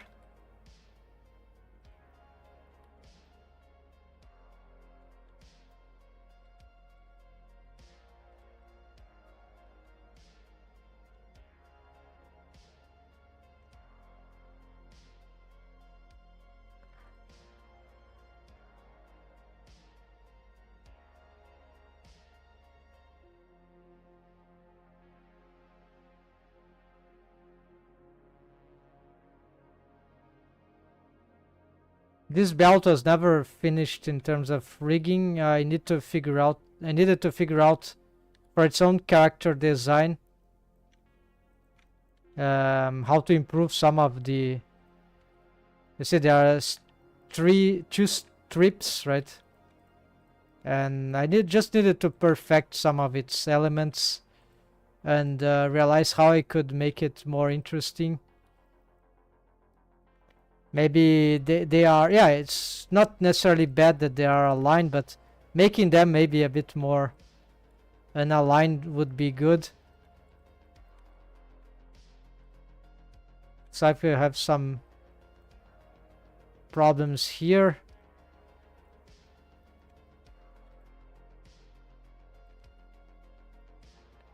Yeah, it seems like this one was squashed somehow. I don't remember this effect. GGC.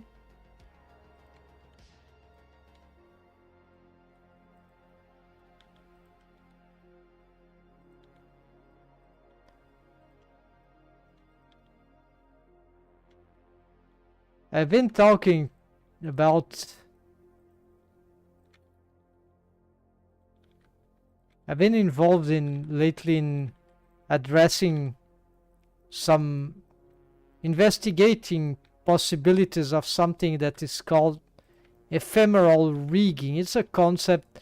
Rig on the fly also is a concept that I think it's essentially the same thing. Is the idea that you can have some sort of control rig that it is for 3D animation, of course, that is very user-friendly for the animator. And of course, this has to do with making 3D animation more intuitive, more organic, more spontaneous.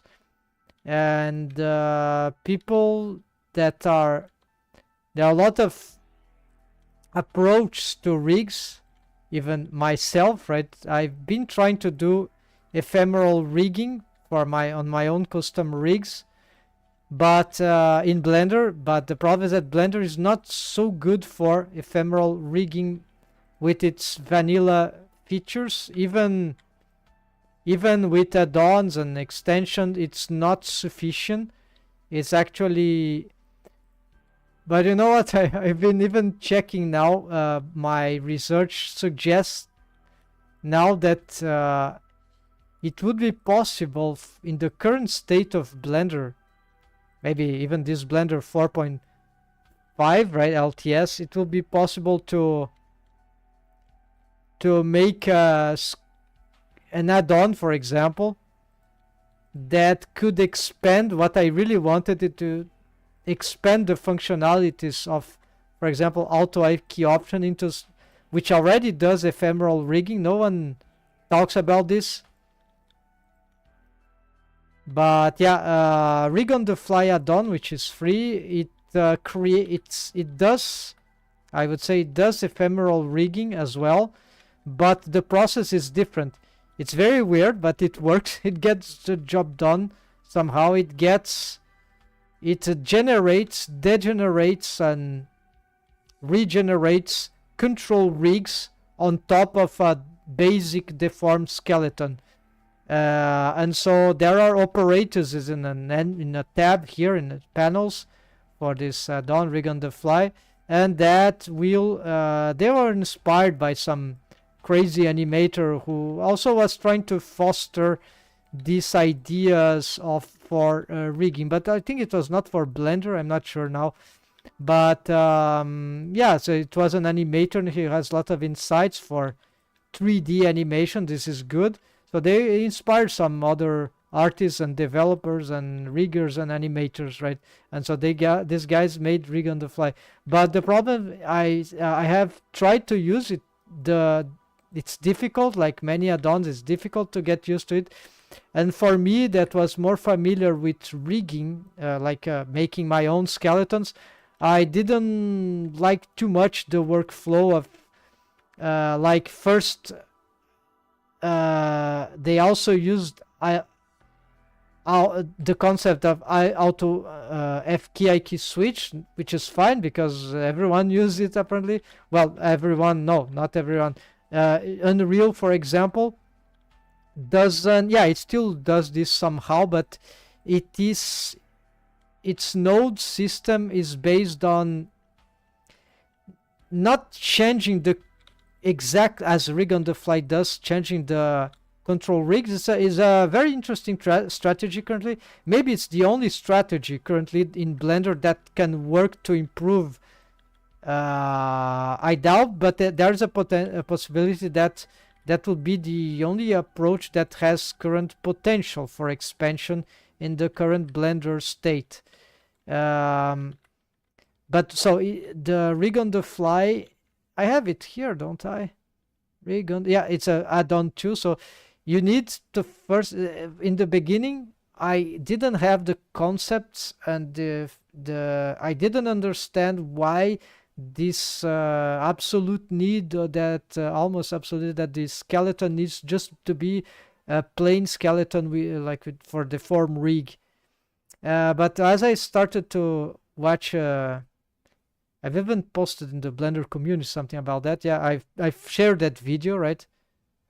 And that something about the ephemeral rigging in Unreal. So Unreal use nodes.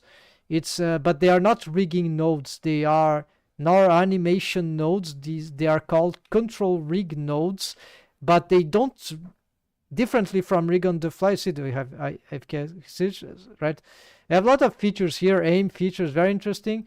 But yeah, to learn these things, to adapt it can take.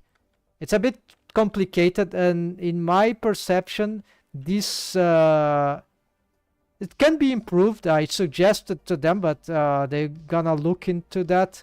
But not sure they're gonna do anything about that. But it's developing is also something that can go very personal sometimes. So like I do my own rigs, so I do my own scripts and so forth, right? But I think they are sensible enough. They will take a look in this questioning. I suggested to them, why not doing these things like instead of having this as these controllers here in the UI, why not directly here you pick a bone, you select a control bone in a rig, and then by just having that bone selected, this changes the rig, because they know how to create the controls and build and debuild and rebuild then on demand. But the on demand is here. It's not so fast, and so the ideally you get the bone, you click the bone at the bone, and that you get a control rig, special control rig for this or that. So there are special, and so this is more about what the control rig of Unity, no, not Unity, sorry, Unreal game engine does.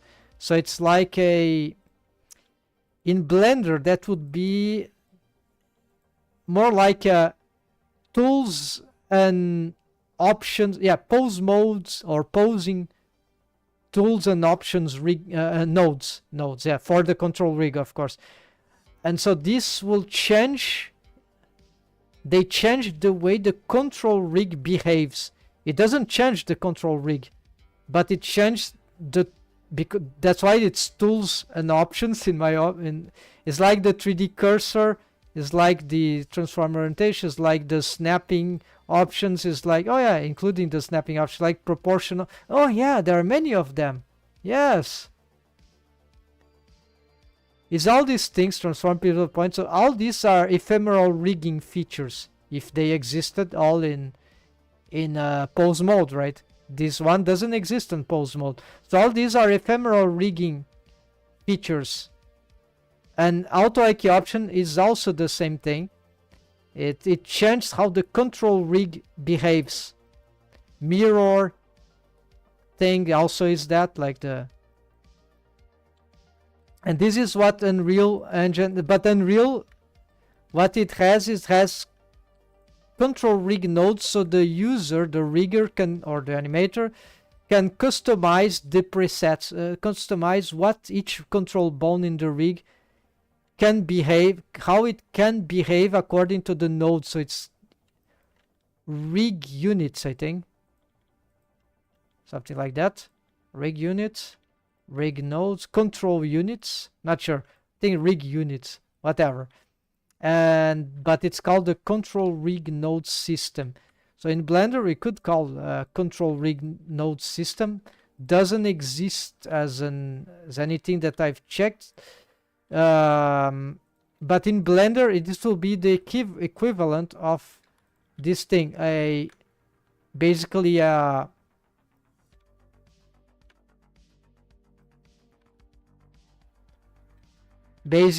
a, well, why we don't just snap this stuff here, right?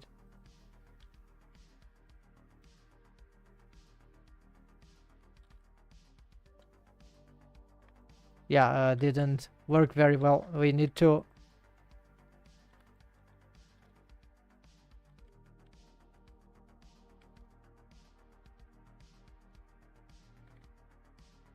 so posing tools and options nodes, because rigging nodes, this is different.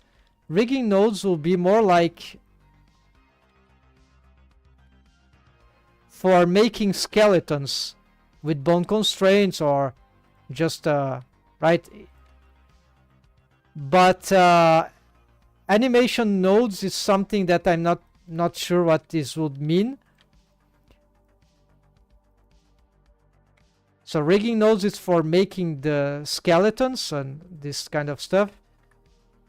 And then what control rig nodes, so stealing the name from, it's accurate, but right, it may not be exactly what we want to copy straightly, right? So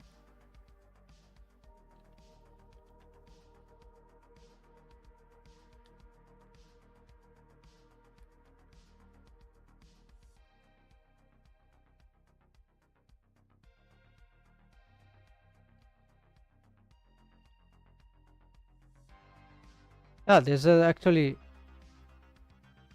an hexagon thing.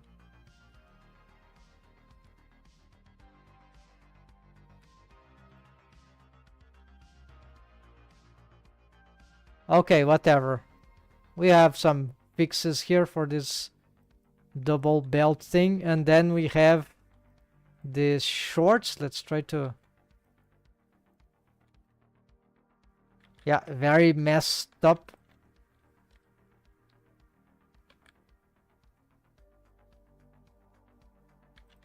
Don't know how that happened.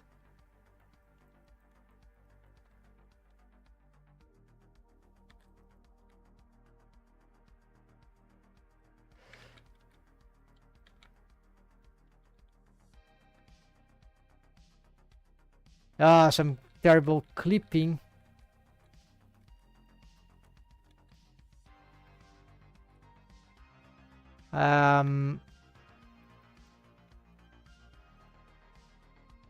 Maybe some stuff are goners here.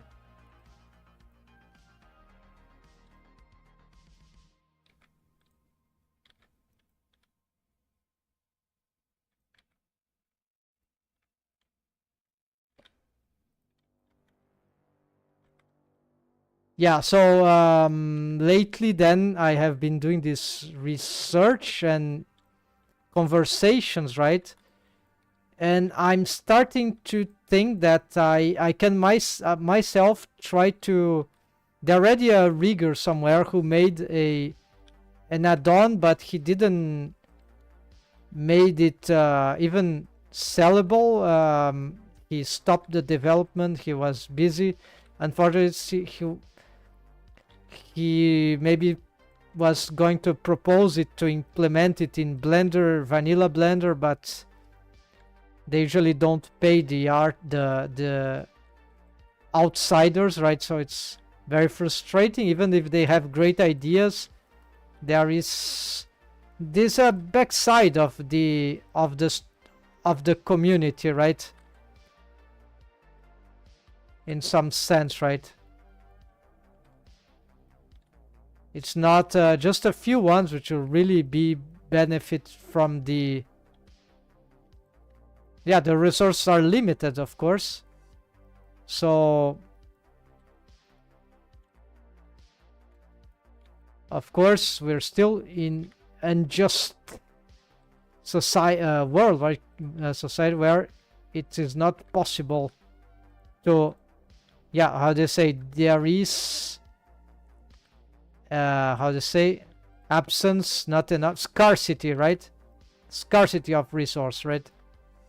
Very badly distributed resource. Not that the resources are scarce. Actually, this is garbage. It's that they are not well distributed, of course.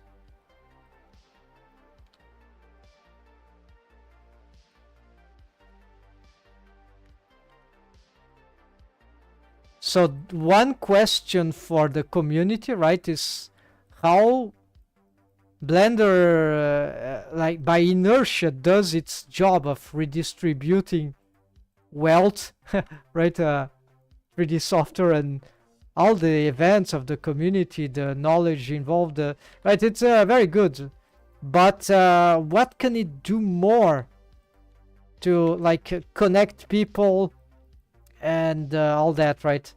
So is it sufficient to just develop a software? Well, maybe it's the only thing we can do, but not only use the software, create stuff with the software, commercialize stuff with the software. No, there make events with about the software. So so some interesting question, right?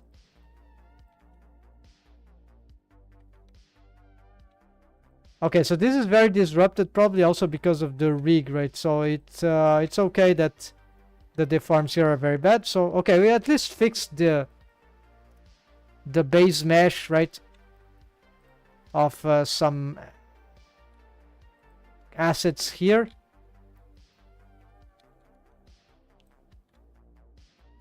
For some reason, this one doesn't seem to be... I think it has a solidify here, of course.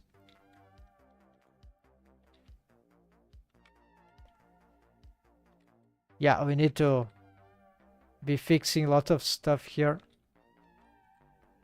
I'm guiding myself by the model sheet here, right?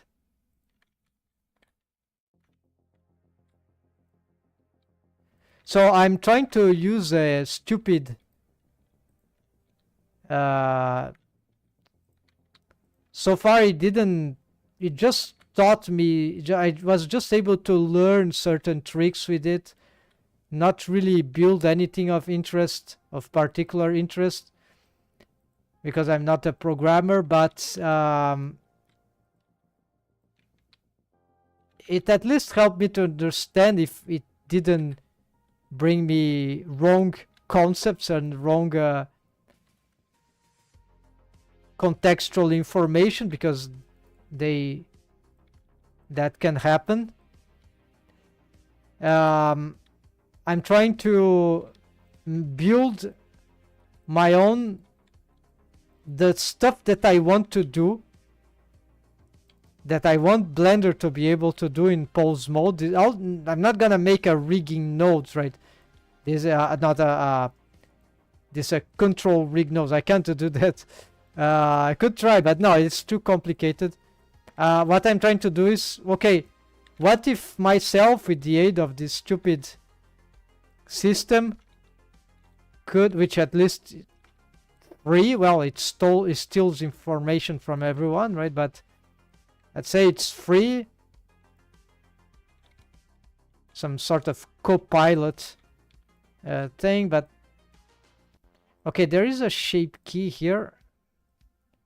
It doesn't matter the shape key for now. We're just gonna try to align this here and get it in the proper position, right? The distortion here, it's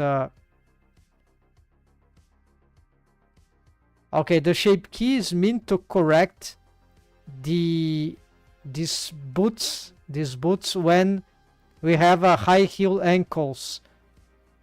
Yeah, so this is the idea. Correct high heel boots. So this is so this is worth of a note because it's very tricky. Okay, but to keep the bases here after I see what I do with all that.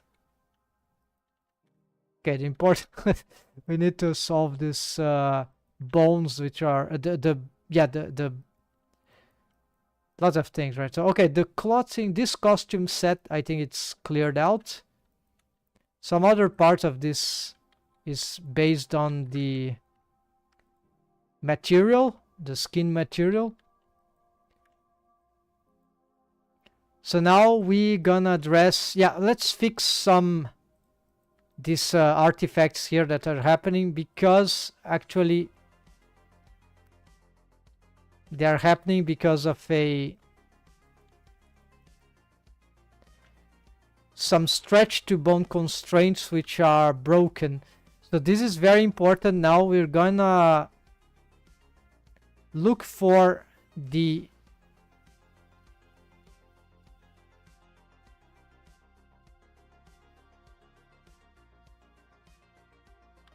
armature, which is hidden, is disabled in viewport. So here we need to catch the bones which contain dangerous bone constraints. Those ones dangerous for scaling, right? So I would create it here.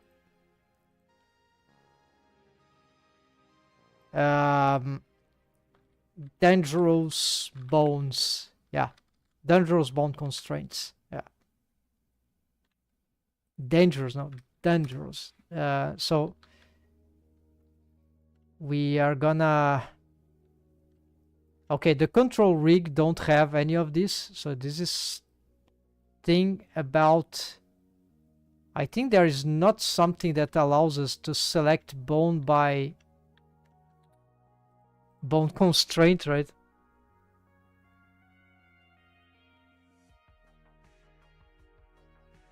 Now it's a name pattern, I think.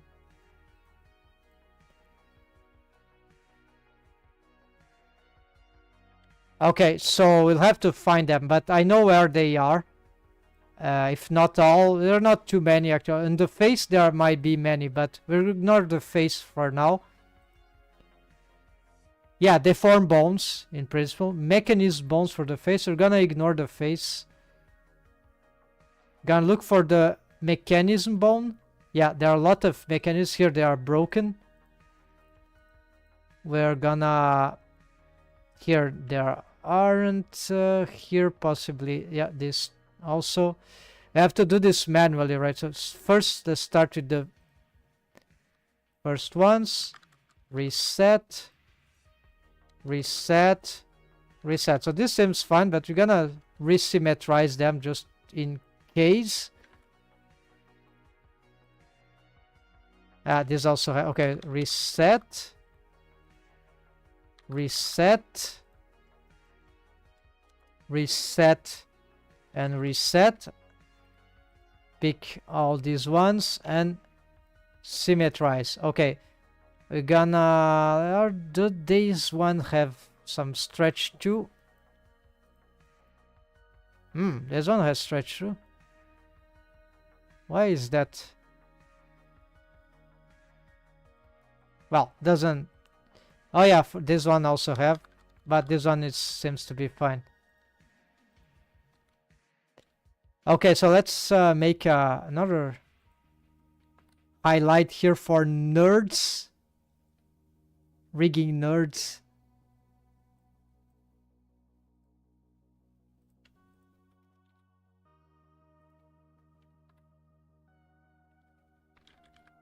Highlight for...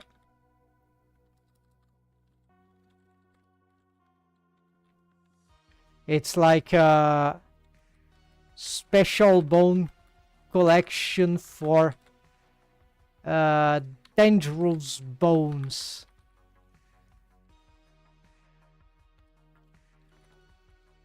For example, stretch to bone constraint. So basically what you're doing is that some bone constraints will be disrupted if you change the bone position even on edit mode, and or if you scale the armature. No, well, if you rescale and apply the armature and even the rigged model, prepare for huge rig havoc. I've made a long video on that already on my so here we're gonna find all of the stretch to bones which have some stretch to bone constraints, and we're gonna I'm already finding them on my rig. Unfortunately, I don't know how to batch find this, but okay, this one, mechanism tune head, this yeah, let's just double check. So we are resetting this original length, so this will fix some artifacts. We did this for all of these ones, so we're gonna pick yeah, the neck head. These ones I think don't have. These have, and now Shift Alt X, select mirror, extend. This is my own shortcut actually. And so by having these ones, we are going to Shift M mixed dendrils bone constraints. So this is not sufficient because there are some other bones, I think. Okay, all the mechanisms are done. Oh, hold on. My mistake. There are some stuff here.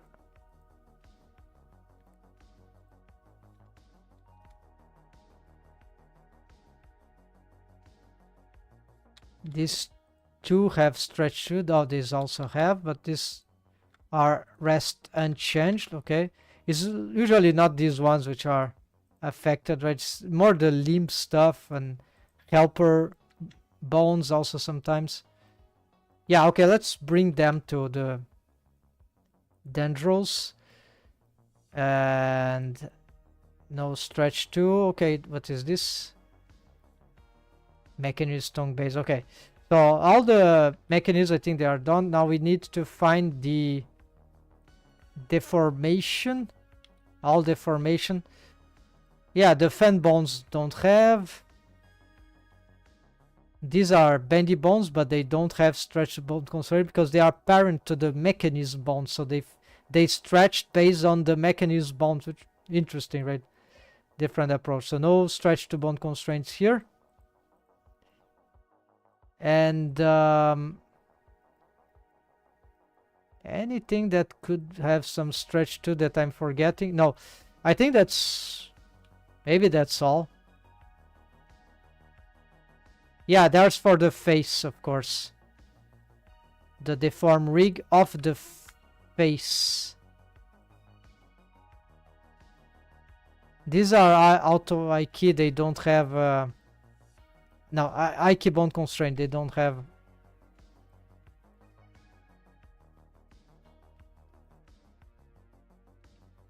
Nor this. Maybe one of here has.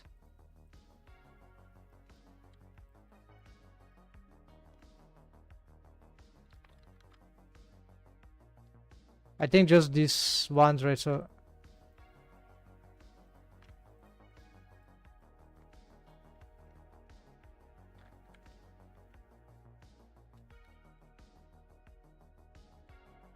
there are other dendrils bone constraints, but I don't remember right now which they are. I think that those limit locations, I think I'm not using anything like this in this rig. Limit location, I think, and because if you change stuff in workspace, right, if you change the positioning of data, then or objects, then this will affect certain bone constraints relying on these references, spatial references that yeah, so okay, and then just the face, right? So the face, we need to everything of the face. If I had any, I think, yeah, we have so here stretch 2, stretch 2, stretch 2, Even this one stretched. Okay, let's reset. Okay, a little reset here. Yeah, some things are resetting here.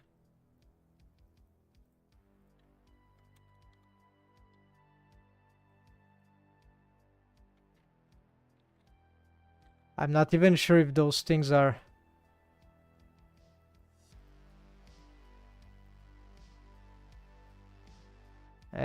some disruption here. I think this looks more like a B-bone disruption here. Bendy bone. Oh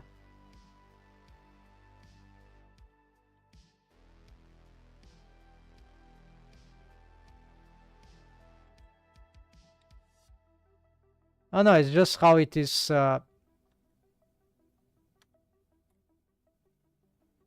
Just something of this kind.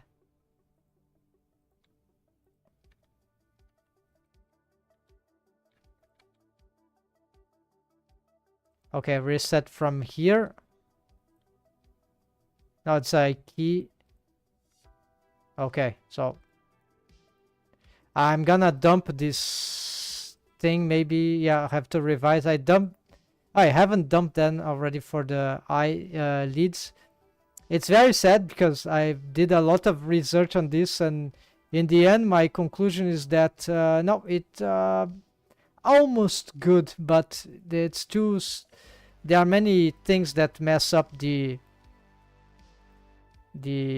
can go wrong, and in the end it's not that particularly... Yeah, it's just not intuitive enough, so I'm going into this direction, right? Okay, I'm gonna first let's move them to the dendrils bone, and then let's symmetrize this stuff.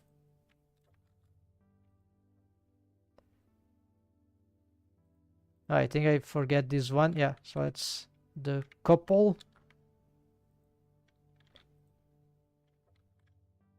You see that this filled dot means that it is there. Okay, so we got to what? Yeah, symmetrize.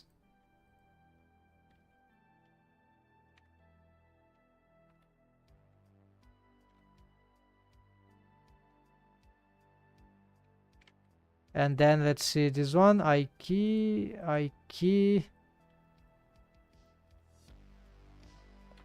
And yeah, that's it. Oh, the bendy bone, the mouth. Yeah, so there are more stuff actually.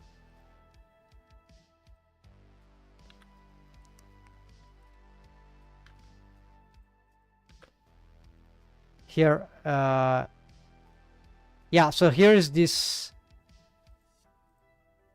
setup that well, it works, but like the cool thing, there are many interesting things here. The problem is that it makes everything much complicated to rig. If I have a... There's even this is a pole target. It actually allows some... Yeah, we don't see... Yeah, here is a bit hard to see what it will do. But okay, it will invert the way the I keychain works. This is bend in another direction. So it makes my setup, which has other complications because of the rest position that I need for the card eyes closed, right? I have to create buffer bone on top of buffer bone just to have some things. The idea is very cool on paper when it works, but it just takes too much, and I don't like this. I mean, this process of resimplification. In the beginning, maybe we keep things simple because we are noobs, and then of course we start learning. Not always, but often we do simpler rigs because it's what works for us. But then at some point start to get, especially in rigging, getting crazy with some. So there is some automation, right, that are cool because of this I-key chain, but it's really because of the I-key bond constraint in Blender has so many troubles. It's good, it's powerful, but it has a lot of issues that are even considered not bugs, but let's say it's like unsolved problems. And this is very unfortunate because it's a very good bond constraint, but it remains stiff, reliable, as long as we are not trying to do special features. Like for here it is reliable, but the end result is just not. If it was more versatile, maybe this wouldn't change what I have here in this case. But anyways, so lots of these posings we can just do with this simple tweaker bounds, right? We don't need this master I-key and say. I think it's a good time actually to dump this thing. Yeah, so I'm gonna make a backup because this is a good version. Let's save here now. Save copy here. This I'm gonna go in a whip folder. This to preserve my asset library system clean, the directory. So I'm looking on a new whip folder. Not whip folder, sorry. I'm looking on a. I'm gonna just save here an iteration manually. Hold on. Here, Dorothy iteration 25. We're gonna call it before dumping that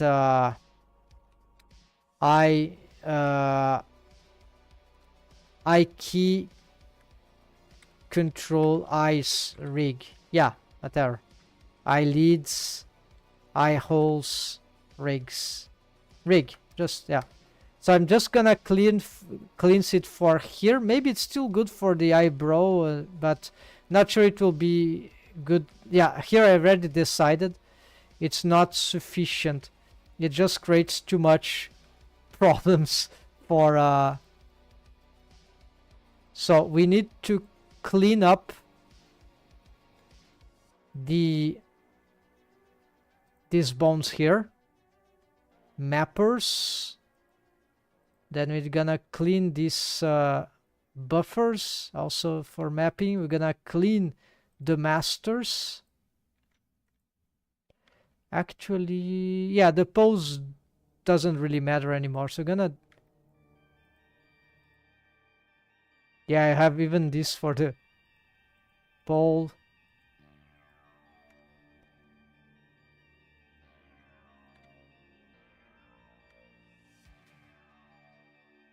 Yeah, isn't it good to clean up, to simplify stuff and in one hand, right? Oh, I wasn't using the. Damn. Okay, we're gonna then clean more. Select by color. No, I don't know. There might be other things in the. No, nothing there. Okay, so just this.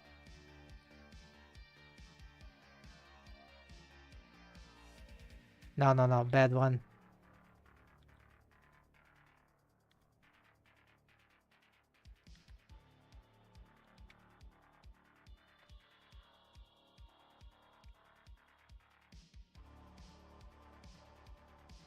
Yeah, so now what we're gonna do is that maybe there's more. Yeah, we have buff, we have buff, we have buff, we have. Okay, we're gonna maintain these ones actually because we're gonna reuse them. They will be mappers. B for bone, find replace buff, map. They already have good naming, so we can use them. I'm gonna snap, not face brush, just face, not this. Include non-edited. So we're gonna snap these things to. Okay, this icons here are on the way.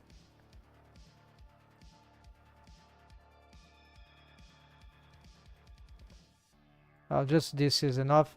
We're gonna, this in top, we're gonna place it here. What is this? Oh yeah, this is these ones, right? We need this.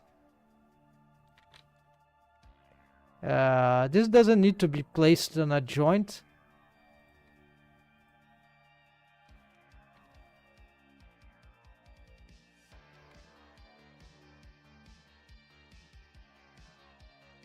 And the cool thing now is that we can already, if maybe rotate this. No, we're not gonna rotate. So what we need to do is, wait, the hierarchy.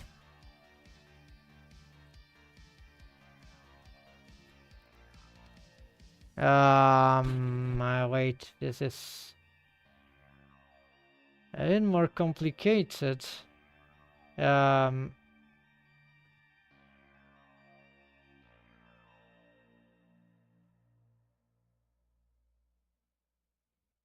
want to make it as simple as possible. So these things need to warp,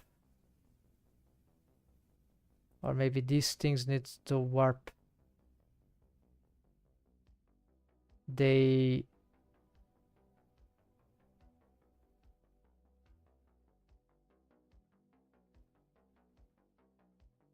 okay, so actually these mappers, this becomes the mappers.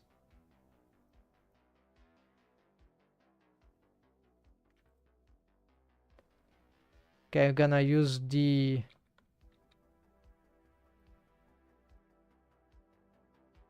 just the snapper.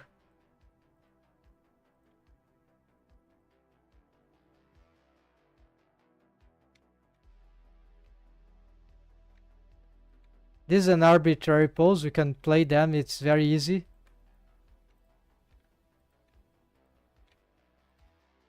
Forgot to delete these ones. Pull targets. Okay, so what we're gonna do is that then we're gonna bring these ones to back.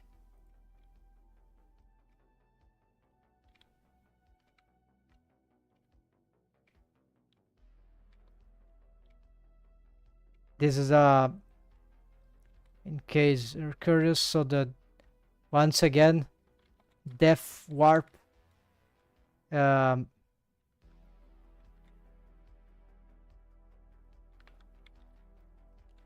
control map setup.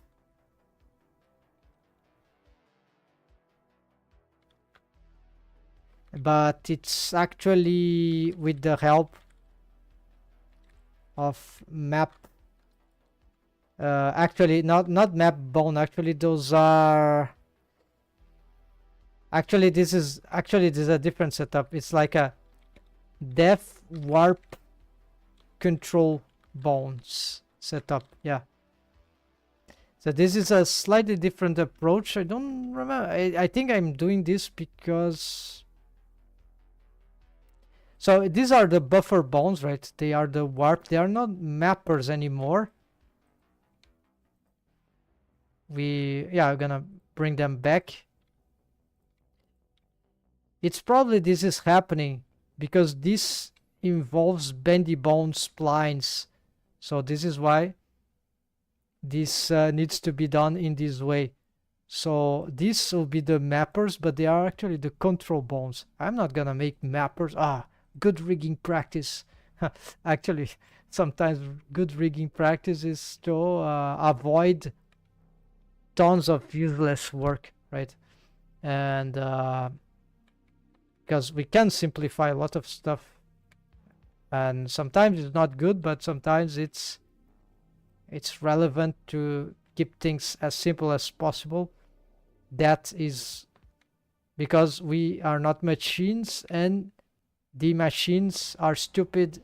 The AI is dumb and can't help. So not now. So we need to prevent waste of energy, and unless there's a, like if you're doing for school, maybe for learning practice or something like that, for a team that needs everything organized, okay. Or if you're obsessed, like sometimes I am, about certain ways of doing so that's okay. But the thing is that, okay, so now we're gonna change this parenting relation. No, we're gonna change the names, right?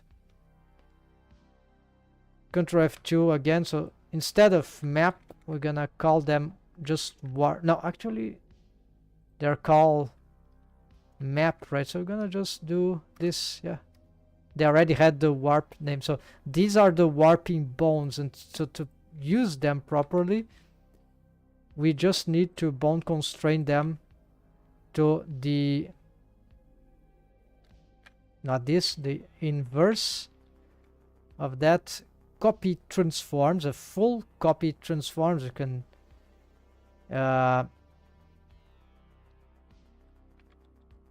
with this, right? Not sure what. Okay, probably because this bone has,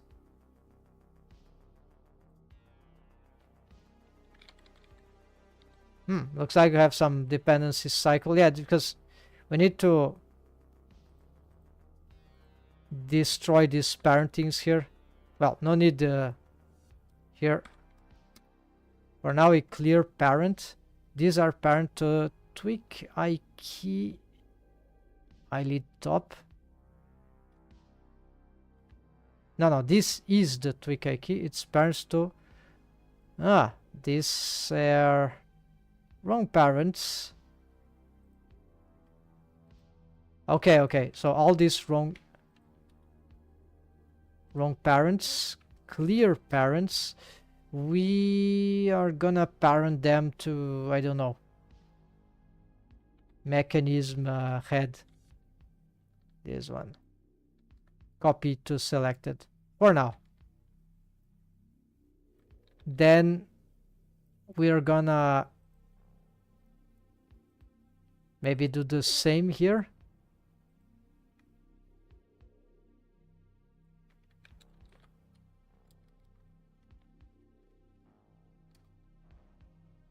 Just making sure it is copied to selected. And then we need to change these parents. They were parent to the tweakers, but actually we're gonna change to their respective warper, supportive warper bone.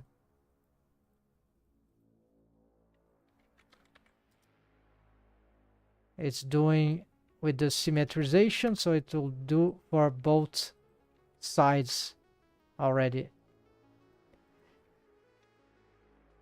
So we could parent them to here, but I think this should be overwhelming and won't change anything. So we keep organized. We parent to the mechanism. So at least we say, okay, you're gonna use a bone constraint for that, not a parenting relation. It can cause problems for buffer bones depending on the technique.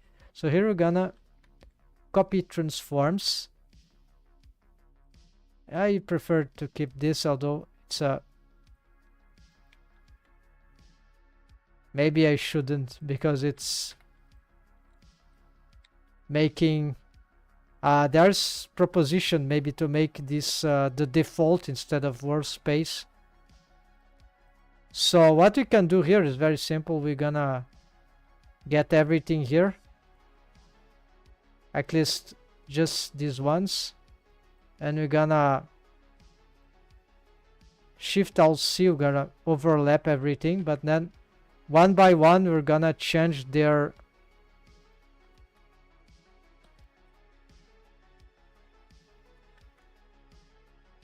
target.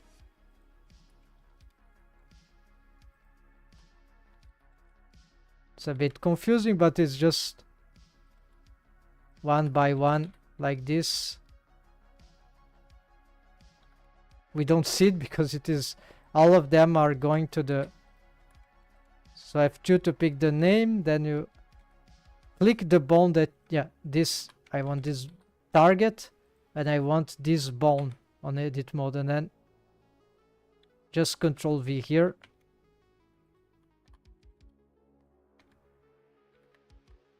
Yeah, it's end up being not too hard. Okay, so here, so what's happening here? Well, is that I can reposition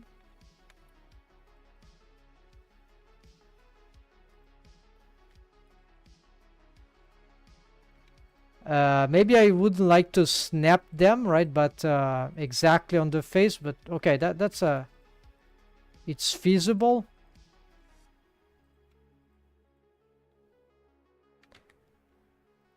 So they won't give any rotation, although we could. I don't like this because this will change the reset, but it could be, and then this doesn't reset anymore, so that in the to be straight, so that means that if I want to close the,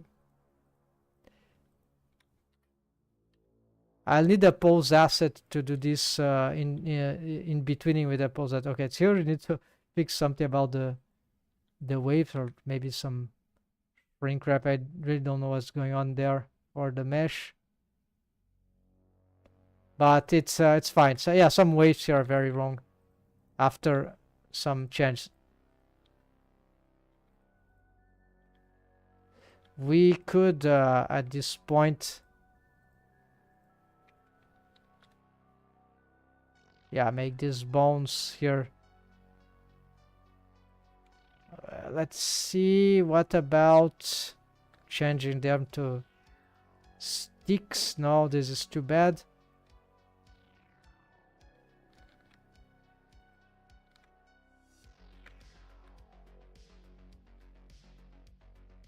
This is worse.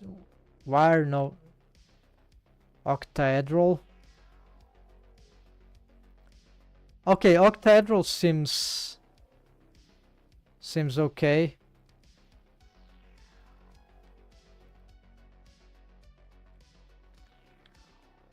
And these ones are gonna,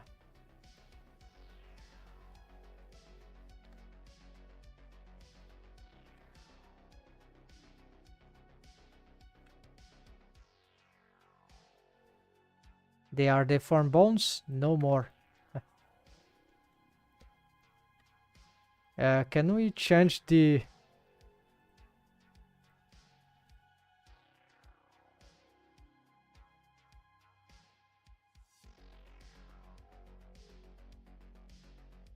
Yeah, it's like a bee bone. They are not deformed bones, so this is actually cool.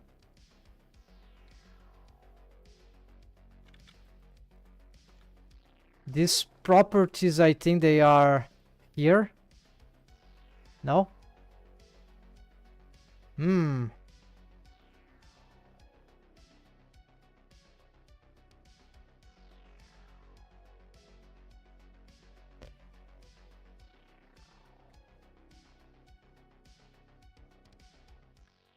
Now it's cool because we can change the bone display by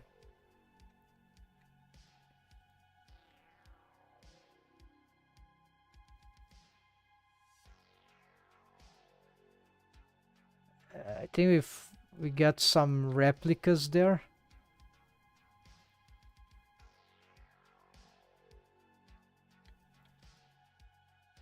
Yeah.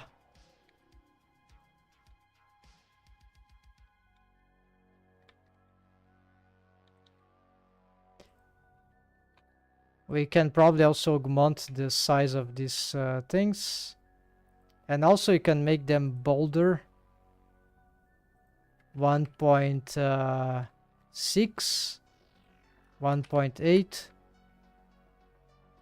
2. Yeah, 2 is fine. Then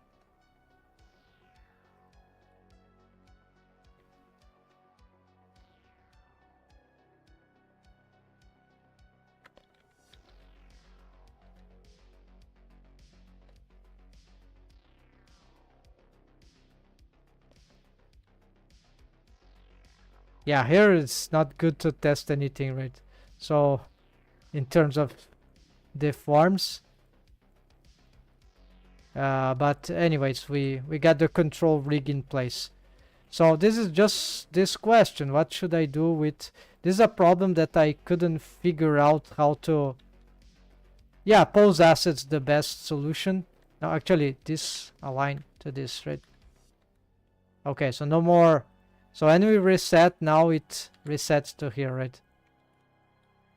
So I prefer to maintain this, even though if the rest pose is bad, I don't think we would need to do something about this, right? So I don't have this kind of automation. The only thing I have is a. Oh, hold on, we have wrong bone constraints here. Need to fix this once. Yeah, these are old stuff. Let's Control Alt C. And let's stretch to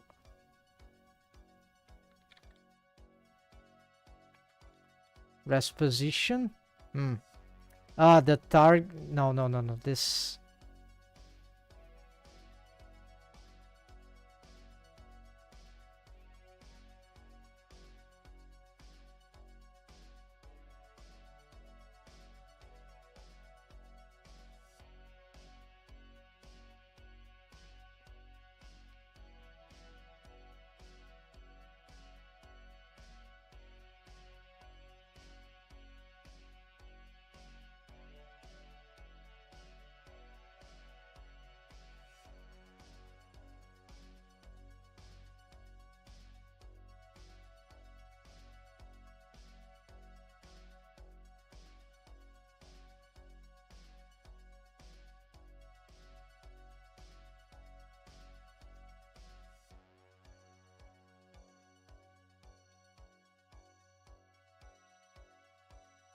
Okay, so this is a special case. We need to match this to a. Oh no, there's the parent, I think. Hold on, there are still.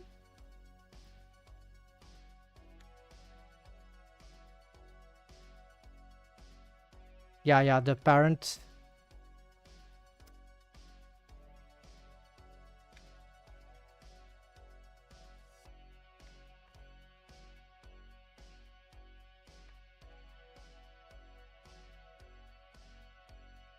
Okay, but this doesn't solve this thing yet.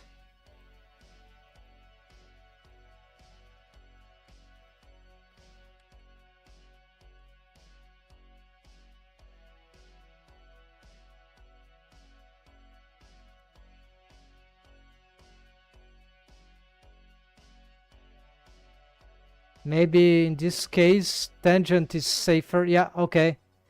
Very interesting. Probably the value here is overlapping. This is a good notion. When you're trying to match this, yeah, there we go. It's overlapping a little, but this will still work for the, yeah.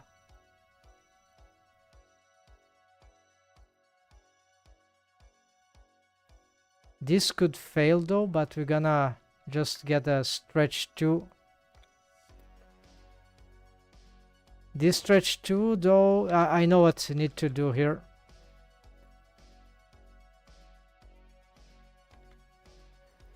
We might have to disable this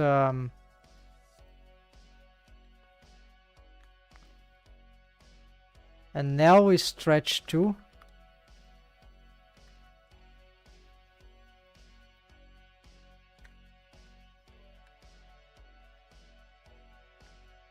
So this is a very tricky thing.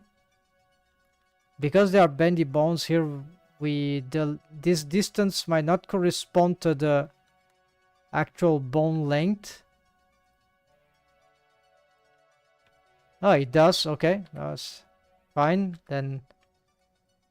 So we can use the bone length and copy paste, because if you reset on top of bone constraints, then things will. And so here we could maintain, we could sustain probably the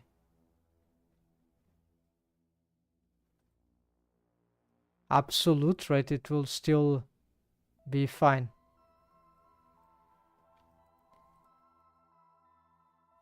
It was just overlapping because of a more problematic problem. The beginning here can need to be tangent though. I could get tangent everywhere. What is okay? The handles is fine to be like that. But I'll maintain this pattern because I know it works. But if I augment here, okay, it's just that I don't want to augment there. There's no need. So in principle, this is well structured. As long as we don't reset here, we have to do this step for resetting. And otherwise, this will be an extrapolation, right? So this is not actually good to have anyways.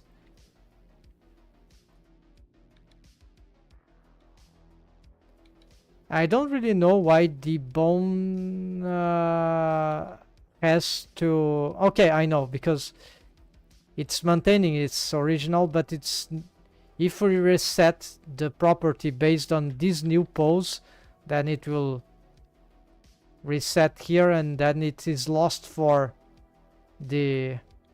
It loses the adaptive, the good adaptive will be broken, right?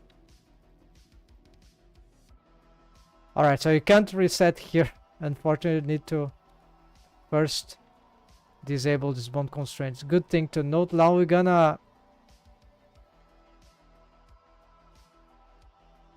So that means now, of course, that we can reposition, yes, these bones anywhere.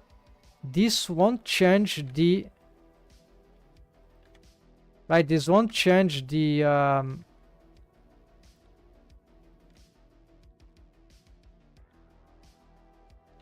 The bone constraint thing, the bone property or the bone length property, because they'll just adapt.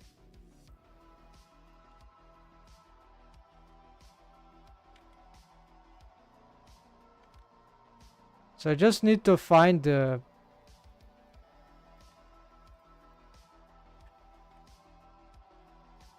an okay positioning here, and then we can.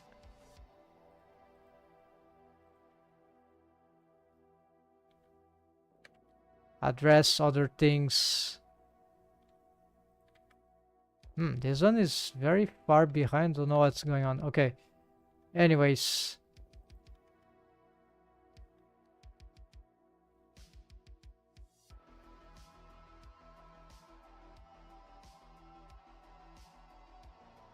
Yeah, it's just the waves. You need to address that.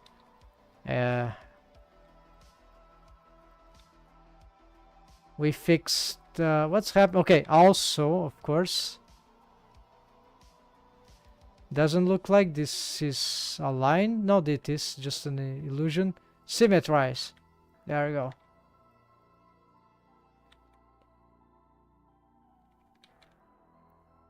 And the eyes.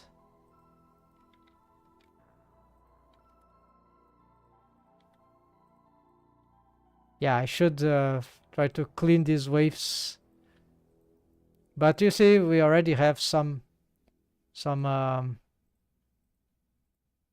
rig is already doing what is essentially what is supposed to be doing. So now it means that it is in a good way, and you see how easy this is to pose somewhat in comparison. We don't have any. It's much cleaner.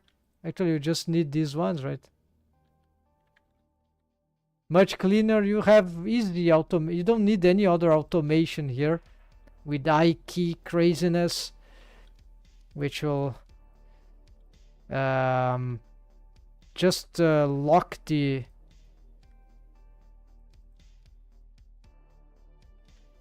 and here ideally when I reach the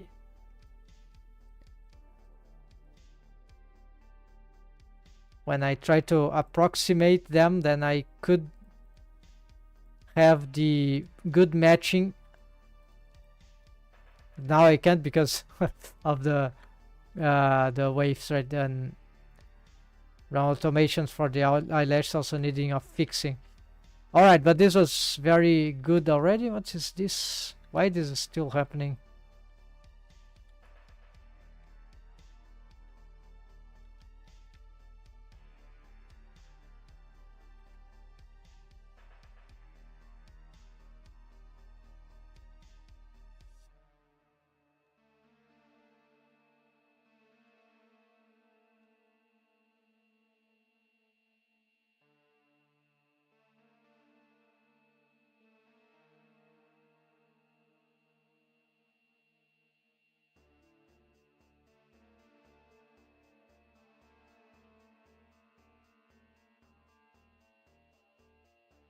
Good, good, good. So essentially we got this thing worked out. Let's unhide and let's return to yeah, I think it's time for me to be leaving by now. I would like to have started the compositing on the other scenes, but it's too much things there that it's too complex, so I need to wait a few more. Not today, but good improvements here in the rig, and also I need to focus here as these rigging setups start to get improving, right? Cleaned up and all that, then soon enough, I think maybe if I project myself for this for about, let's say, 1 week, I can probably get ready this as a shareable rigged model. No, not the rig model, sorry, the armature object. All this custom rig here for in my Gumroad for free, and then you can build your own stuff on top of that. Destroy this, change it, inspect, right? Try to learn from the techniques, and if you find interesting, and then next step for me would be to make it a base mesh where the waves will be right, maybe already a base mesh sort of character like that, but more simplified because right, something more generic, cartoon generic, maybe still maybe a female character, yes, but not this one, right? The face will gonna try something different, but maybe I maintain the mesh topology for the face. Yes, why not? But I'll change the lots of shapes, and so now here also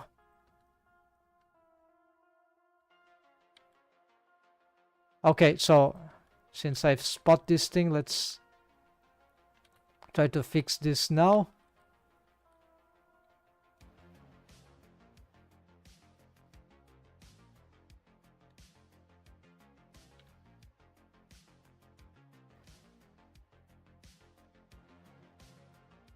Doesn't this boot seems to be too high right now? Maybe.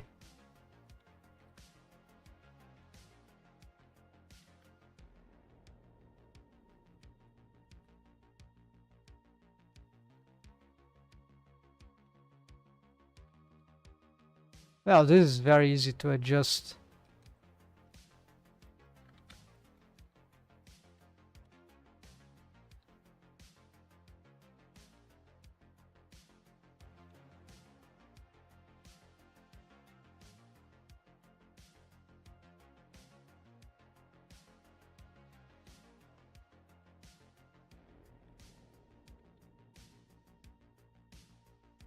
They don't need to be that exaggerated, right?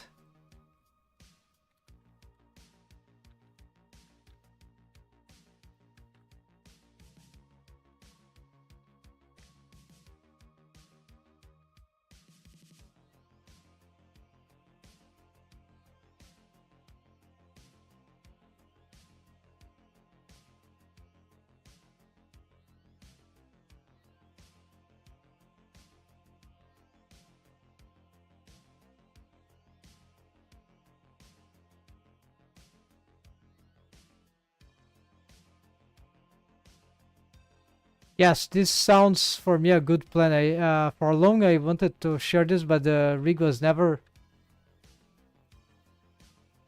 completed. I have a version, an old version that is usable of what I used to call the simultaneous I key F key, but it's not actually this. It's more like a I key tweaker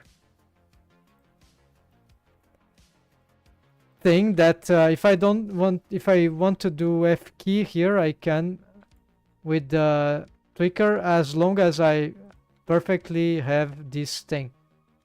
And same for example, this. But I can, of course, do this with, why not, right? But then you change the pole target, right? While if you change this, the pole target is not changing, right? Well, maybe without selecting the shoulder if you want, but yeah, so there are slightly difference in this.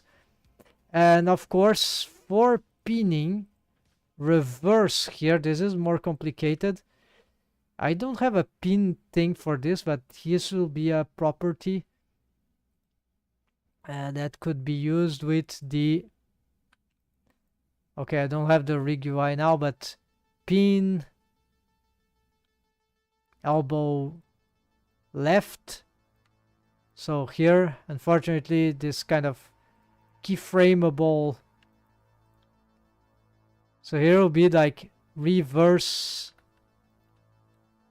kinematics, I think, reverse I key, not sure, but the fact is that many things are happening here. But what you have is that the pin elbow there, and this is one thing that I don't know how to do better currently in Blender. But my proposition is to have the auto IQ option to be able to solve this on demand. I'm still working on that, and I think this I can do some, if I'm lucky, or if not super difficult. There's a chance I can make a add-on that can change how the auto I key option behaves, and then I can create an auto F key length. Currently we have the I key length, auto I key length, which is manipulatable on demand, but we don't have an auto F key length for exactly this kind of pinning. Pin here, no, pin here, right? Pin where you want on the F key direction. Okay, let's reset. Then, and that is tool and options, pose mode or posing, tools and options nodes system. Of course, not nodes, but in comparison to the control rig nodes of Unity, that would be like ephemeral rigging directly in the, just as these features here, right, in pose mode, right? And then you can have yeah, more options, right? Those will appear, and in the case of the auto IQ option, it appears here is a pose option, right? Precisely named pose options, right? Just as x-axis mirror, there's a pose option. All this is procedural, not procedural, is ephemeral rigging. This changes how the control behaves, the controllers behave. I'm still trying to look for the properties there.